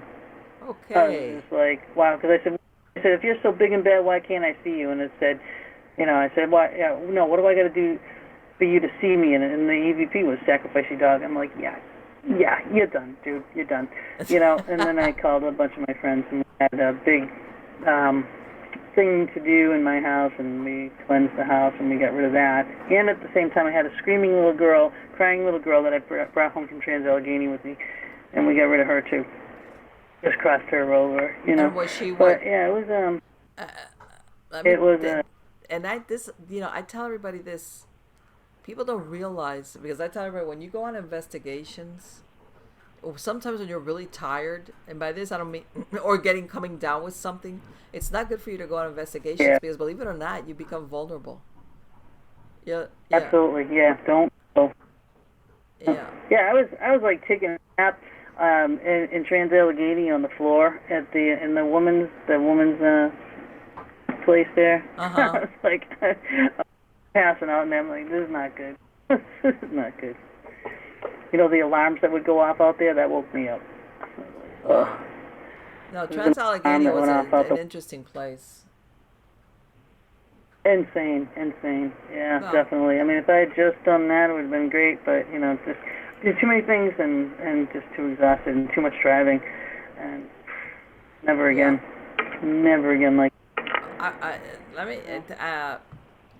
Well, and no, the reason why I pointed it out is that everybody always talks about the when you're doing investigations, paranormal investigations about spiritual exhaustion, and I'm like, yeah, but there's also such a thing as called physical exhaustion, okay, which it'll put you under. You need to, like, sometimes say, I can't go, because that's happened to me. That's happened to me where I would get these last minute calls. Hey, can you come? And then I already had something, and it was like, oh, please, save the day, and you'd feel obligated, and then before you know it, you're like, man, I'm so, like, oh, and yes, you're putting a big bullseye on you is what yeah, ends up happening, unfortunately. yes. Ground shield protect. Ground shield protect. Yeah. Just really. I mean, and it was actually after that is when, because I used to ground and shield in the morning. Mm-hmm. After that, of my house, then I started doing it twice a day, every day. And because that's really kind of how I start my day. I do that while I'm drinking my coffee. I do that and ground and shield and get rid of the night crud. That's what I call it. So I get rid Mm-hmm. of the night crud, anything that came in during the night trying to get my attention. Get rid of that and protect myself for the day. And then at the end of the day, get rid of the day crud. You Right, know what yeah, I mean? yeah. And go to sleep. Well, Yeah. yeah. People don't realize that there's and by this I don't mean spirits. I'm talking about just negative energy that you can pick up when Yeah. you're out and about. Hey, we got like this has been great. I love talking to you. Oh, likewise. But we only have like half left, and I wanted Okay. to ask you about the shows that you were on. Okay. Now, when you were on Paranormal Survivor and that car, Yes. now what year was that all happened? That happened into 2012, mostly in 2012. 2013, Now a it little was bit of your 2013, 2012, 2000, a little bit of 2013. now how did you come across this car? My husband, which we hadn't met yet, had bought it because he wanted a muscle car. Okay, he wanted a muscle Right. car. So he found this car on Right. Craigslist, and it was in a little town on the other side of Florida. So he takes a friend of his who's a mechanic, goes over there. The guy checks it out, tells him, man, it's great. It's got very low mileage. The owner of the car tells him, and he doesn't remember whether he said either his brother had either gotten hurt or got killed he had been overseas in the war, and apparently he had the car in storage for a long time. That's why it had really low mileage. Make a long story short, he buys the car, drives it back all the way across to the East Coast, back to Miami, and that was like about the end of 2011, and this was it's a 1988, 1988. We meet a few months after Yep. that, okay, and he has the back of the house where we live at now, because we got married eventually. It's got like a big carport area, and he would park it back there, and it's the back of that area is all cemented, the floor's cemented, and he had some other stuff, and the bedroom where he would sleep, which is the main bedroom, it's on towards the back of the house. And he started first by hearing weird noises out there, even before we had met. He kept hearing weird noises, And at the beginning, he's originally from New Jersey, and he was thinking animals because we live in an agricultural area. He was thinking animals, something's wandered on here, but he even after a while he heard he had those those big barbecues, the ones that are like aluminum that are real like heavy, and like when you roll something across cement, how it kind of makes a noise, uneven cement floor. He started hearing stuff like kind that. Of vibration. Yeah, like like if you're pulling something, even if it's on wheels, but it's like one of those aluminum barbecue things. He kept hearing stuff that after a while he himself later on told me, he goes, I realized, man, this is not an animal that's back there. And of course he would check it out and nothing. He's an ex-cop. So he would go out there, nothing. And I think he would have dealt better with it if it was a real person. He ended up, he even put in a wall at the front of the property, and it's all fenced. The neighbors, everything. Then along in the middle of all of this, we met, and everything was fine. And then a couple of times I was here at his house, and he would leave to the gym really, really early in the morning. And I remember hearing a couple of times, thinking I heard noises in the back. And I'm thinking, oh, he's got home. He's got back from the gym and he's parking in the back, which to me, when I'm waking up, because what's waking me up is a noise. I'm thinking, but why is he parking in the back? Because normally he had a truck that he would park in the front of the house. And then I would be waiting and waiting for him to come into the house, and nobody gets here. I would get up and he's not here. And I was like, what in the... It happened to me like 2 or 3 times. Because of course I'm not thinking it's anything supernatural. Then finally, when people start, he hadn't told me anything, because he says, man, I didn't want you to think you were getting to go with some crazy guy. So he wasn't telling me anything. And one time I was on the street on a case. This was when I was doing investigations. And he calls me up. He still hadn't finished this fence that they were building, this cement fence in the front of his property. And the front of this house has got a long wraparound porch, and the front doors are French doors. And where he sit watching his thing, he could look out that front door. And I remember him calling me up, and he goes, I just saw a big tall guy with big long hair walk across my porch. Like he saw him through the French doors. And I was like, okay. And he goes, I'm going out there with a gun. And I'm like, wait. And because again, we're still thinking not paranormal. Yes. We're thinking somebody's come on the property, which by the way is very unusual. Okay. To have something, because there's a big stretch of land between there's no sidewalks down here. Okay. There's just a street business. Everything is agricultural, but there's a big stretch of land between the house and the street. Even if somebody would have wandered in, and then you see this person walk across your front porch, it's like, of course he didn't find anybody. Yeah, that's odd. And then we started talking, and then that's when he started telling me, hey, you know what?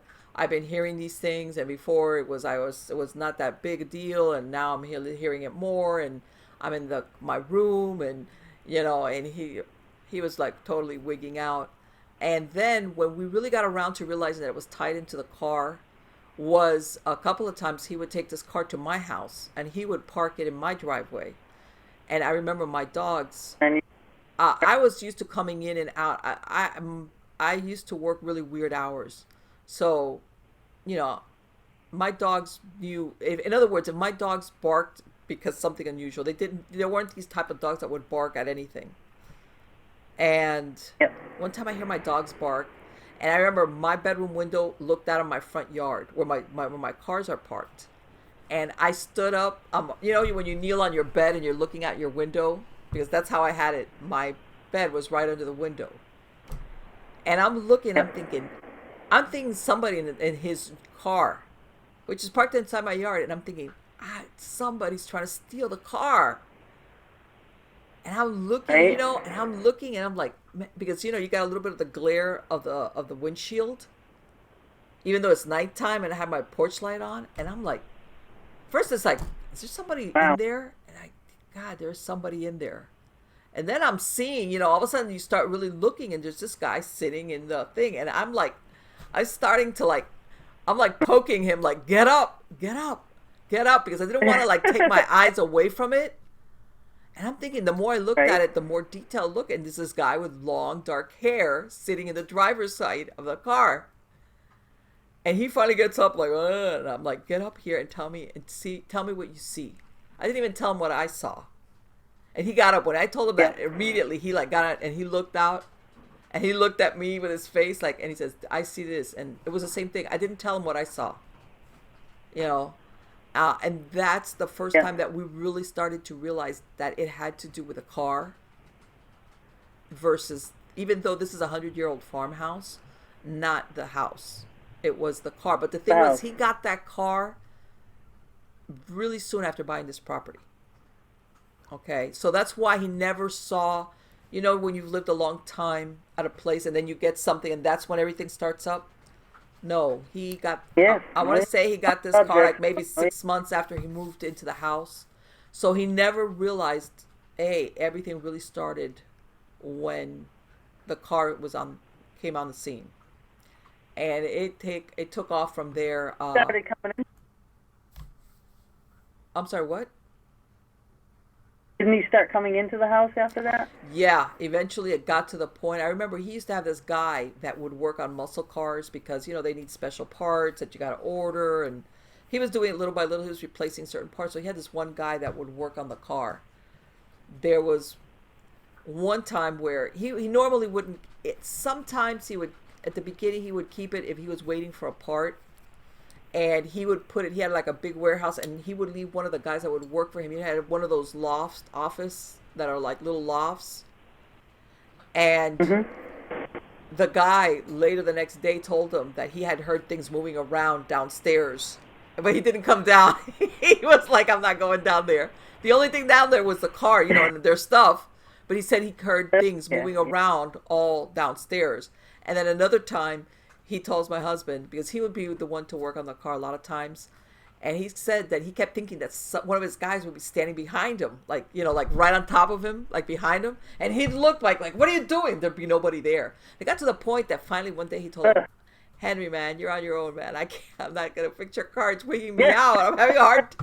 There's something wrong with your car, and yeah.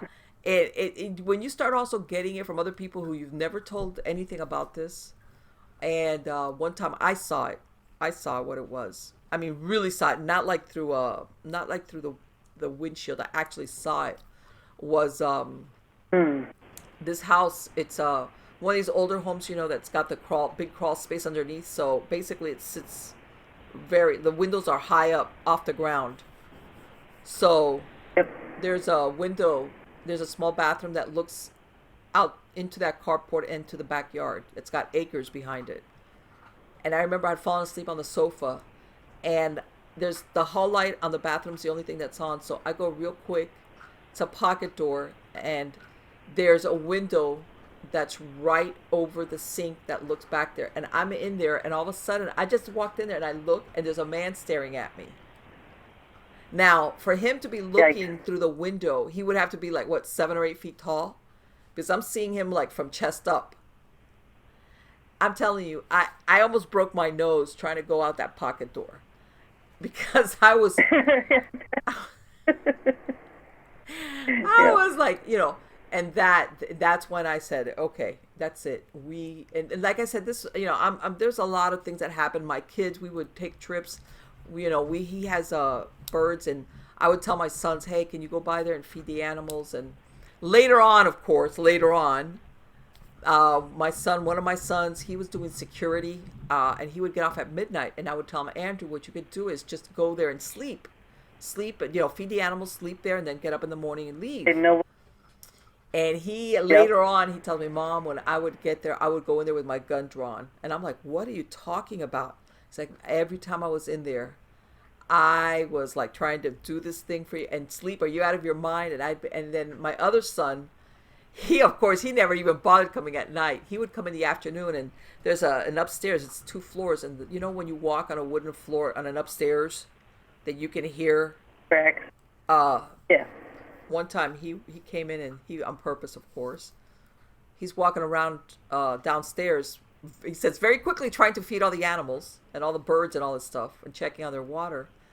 And he says he hears like the creak, you know, because Oh yeah. of somebody upstairs. Yep. And he says the Yep. first time he heard it, it wasn't really distinct. It was like kind of like, did I hear that? Was that from like upstairs? It wasn't like, Yeah. Bob's sister comes in here too, right? And he won't sleep up here. If I go away without him, he won't sleep upstairs. He'll sleep downstairs on the couch. He won't come up here. He's like, there's just too much going on up here. I have right, no problem with it.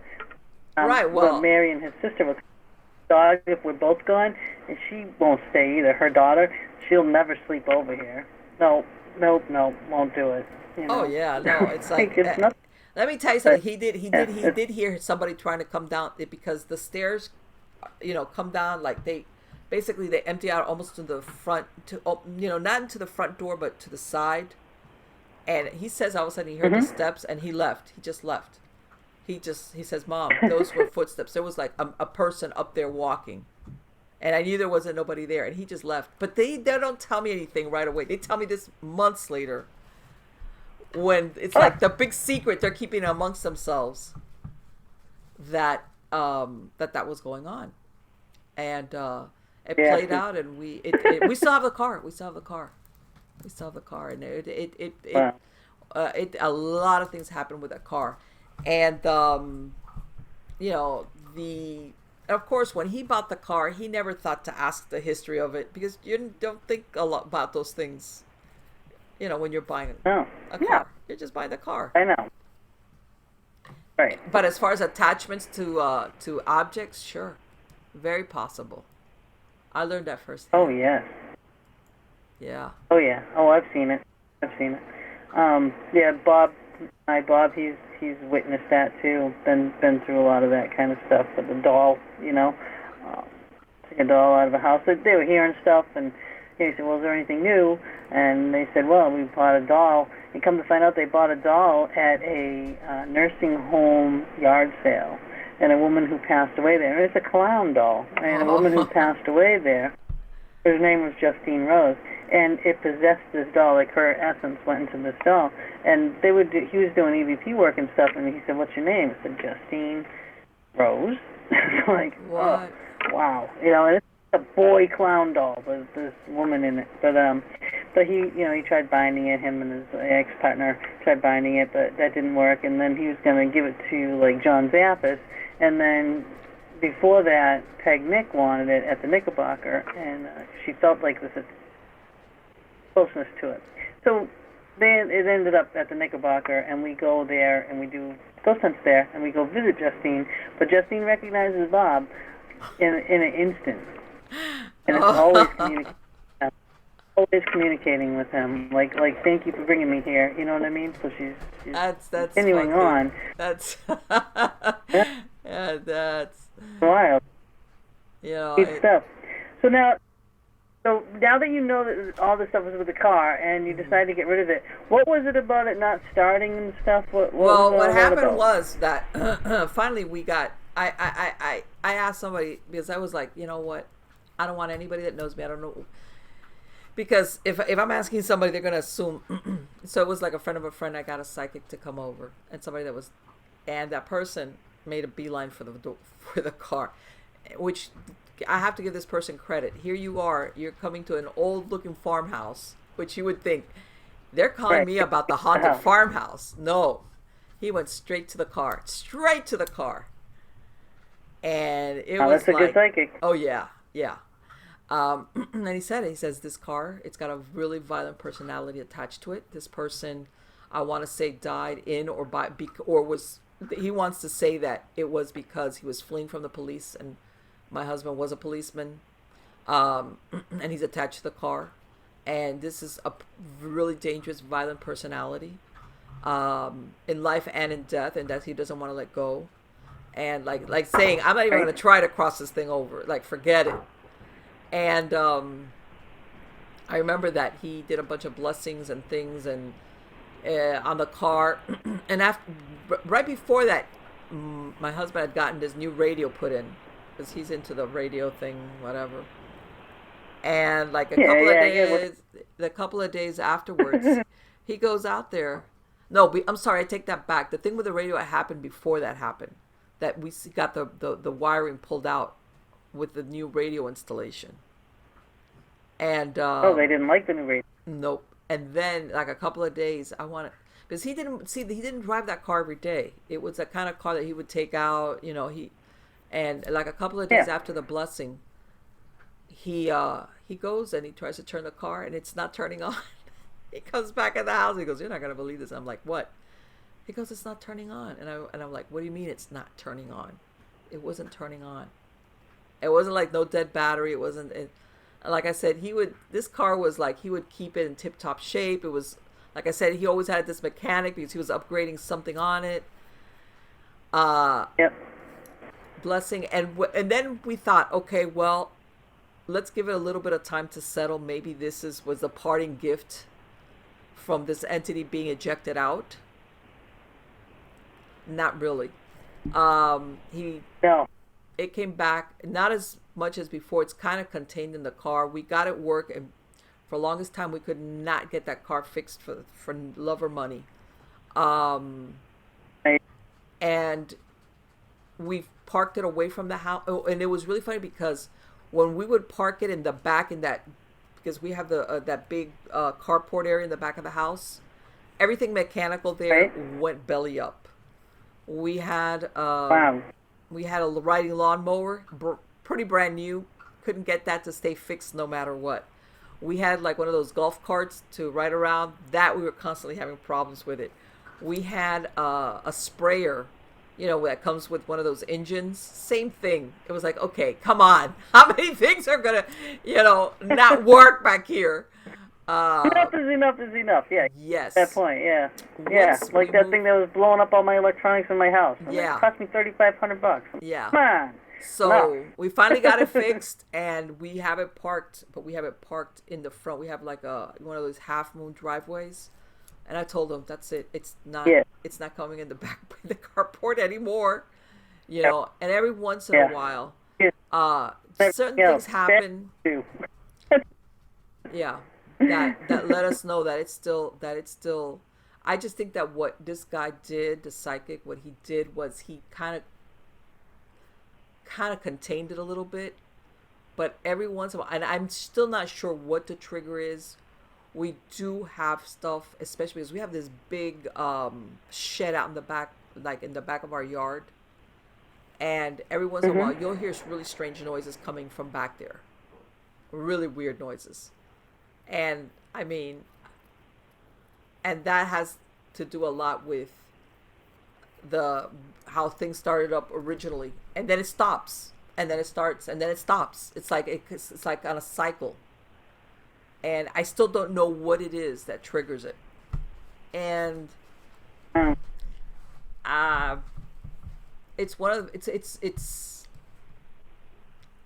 according to the psychic, part of the thing that was going on was the fact that my husband is an ex-cop. It was like, it wants to, like, you personify everything that I hated and hate, whatever. So that kind of deal. Yeah.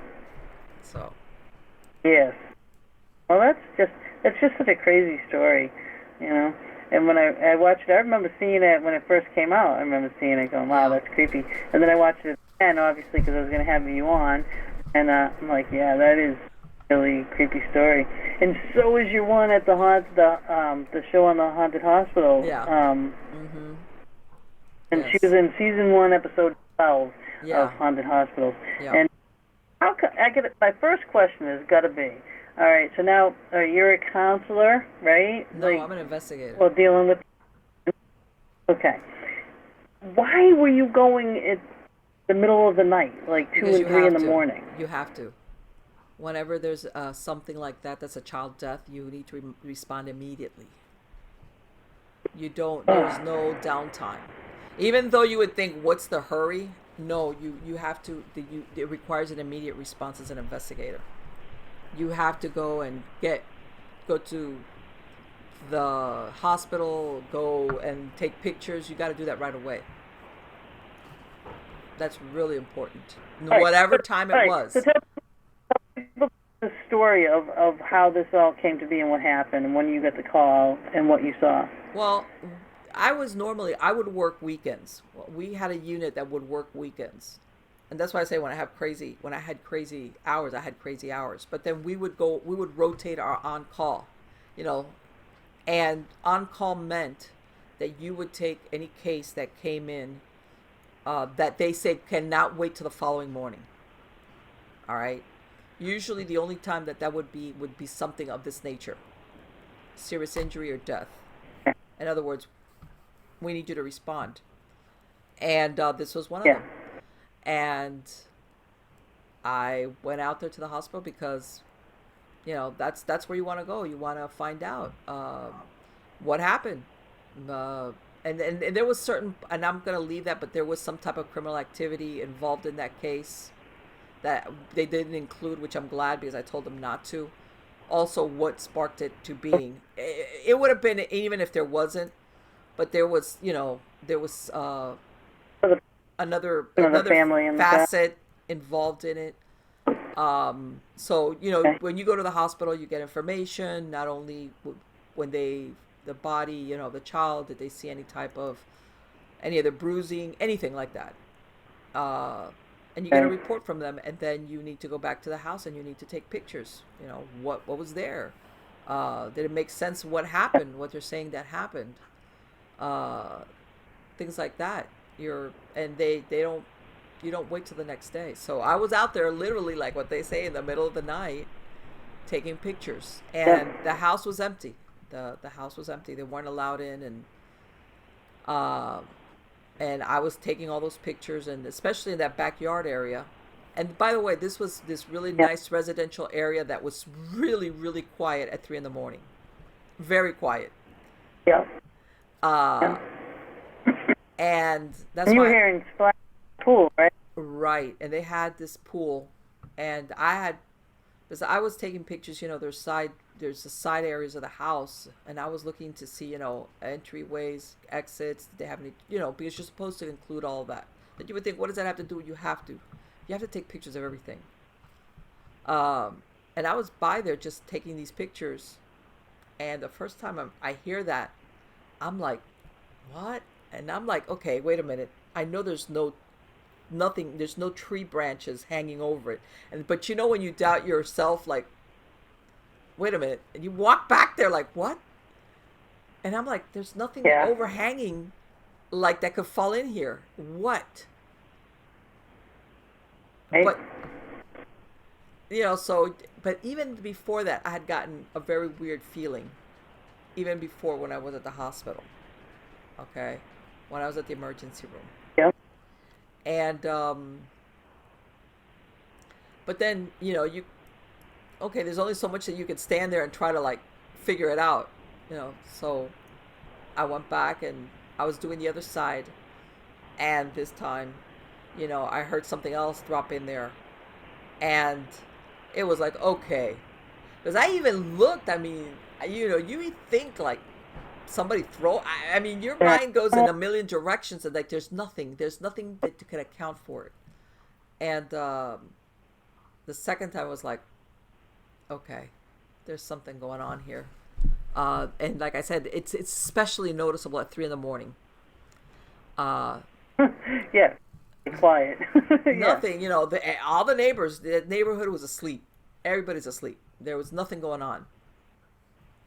I mean, I even looked around. I'm like, man, is somebody looking at me? And throwing stuff. Yeah, you start thinking, okay.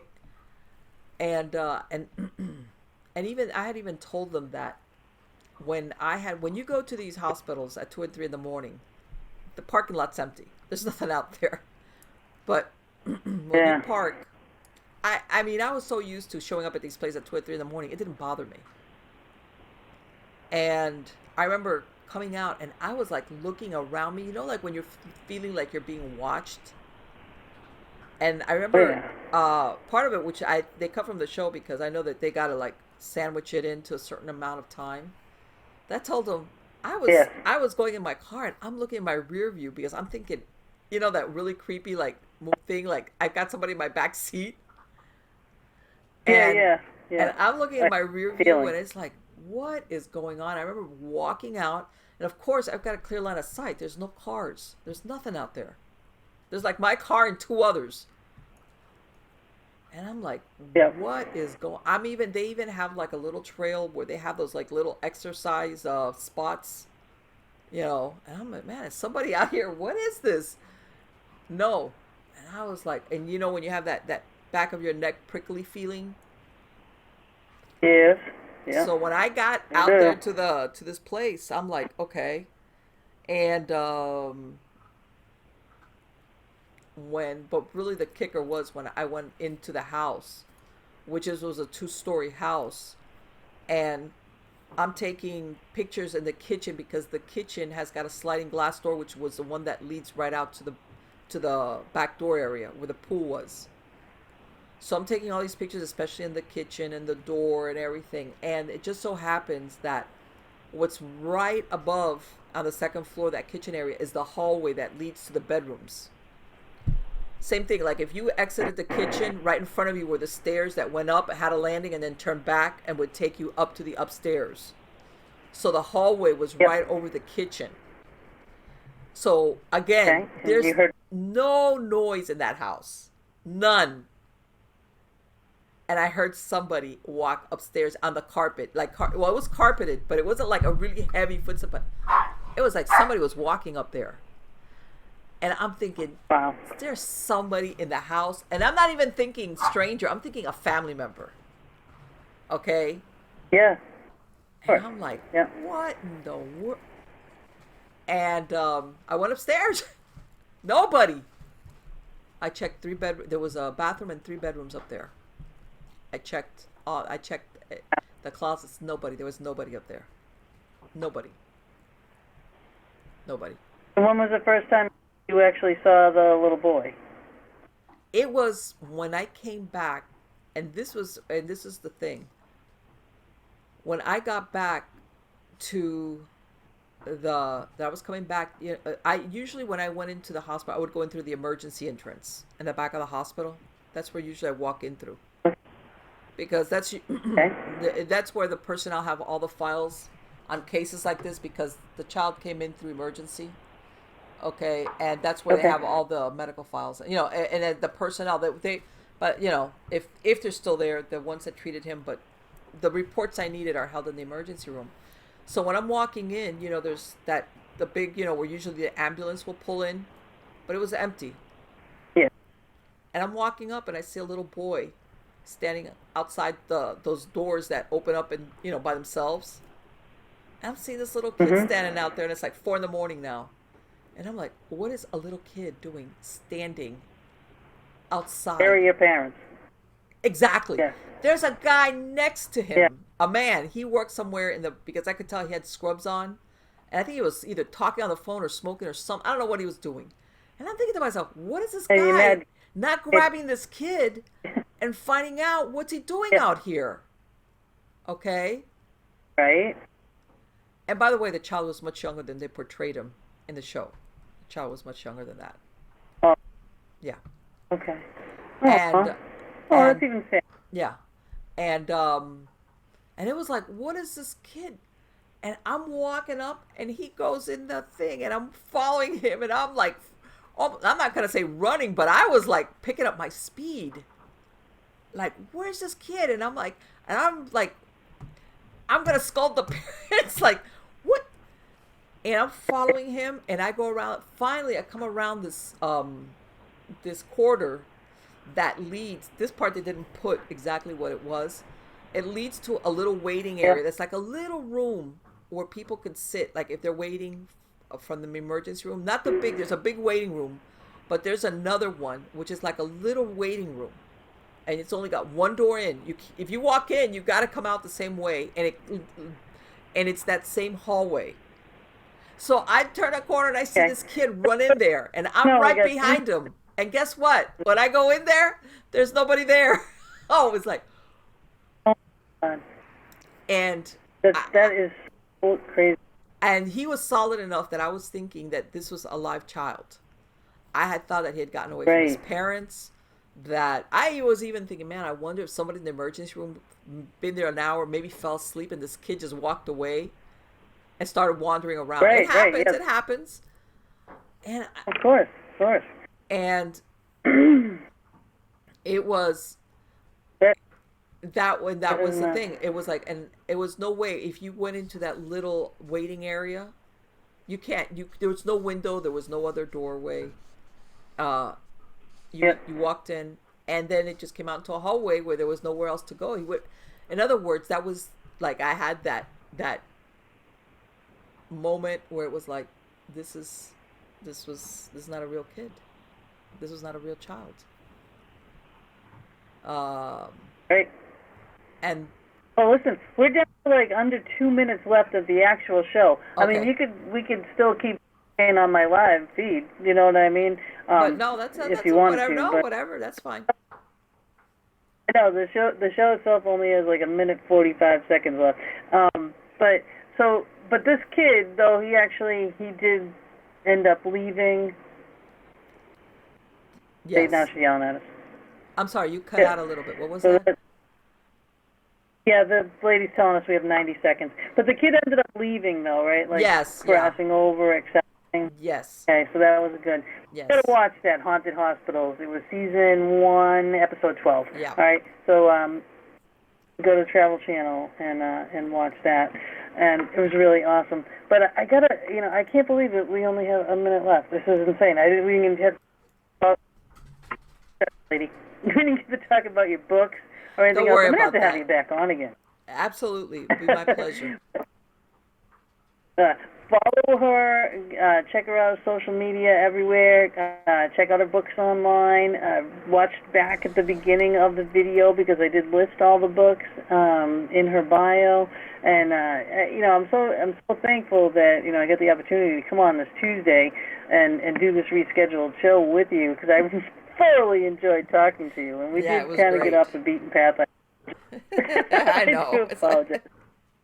But, I don't do that with many people. I really don't. I'm pretty structured, but, I think you're a laid-back girl. I like you a lot, and I thought we could do that, All right, Gina. So, I really had a great time talking to you. Thank you. Thank you so much for being with me.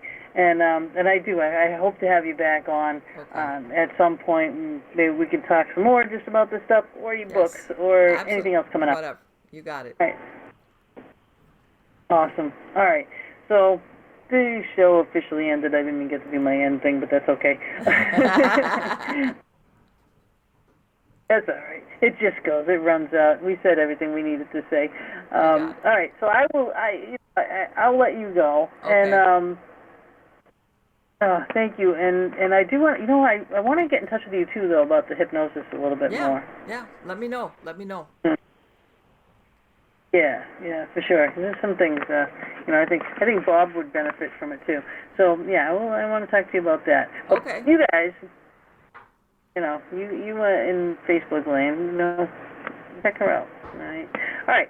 So you have a great time, great night, and I hope no more hurricanes and bad weather comes your way. Absolutely. I hope not. Take care. All right. Bye, Gina.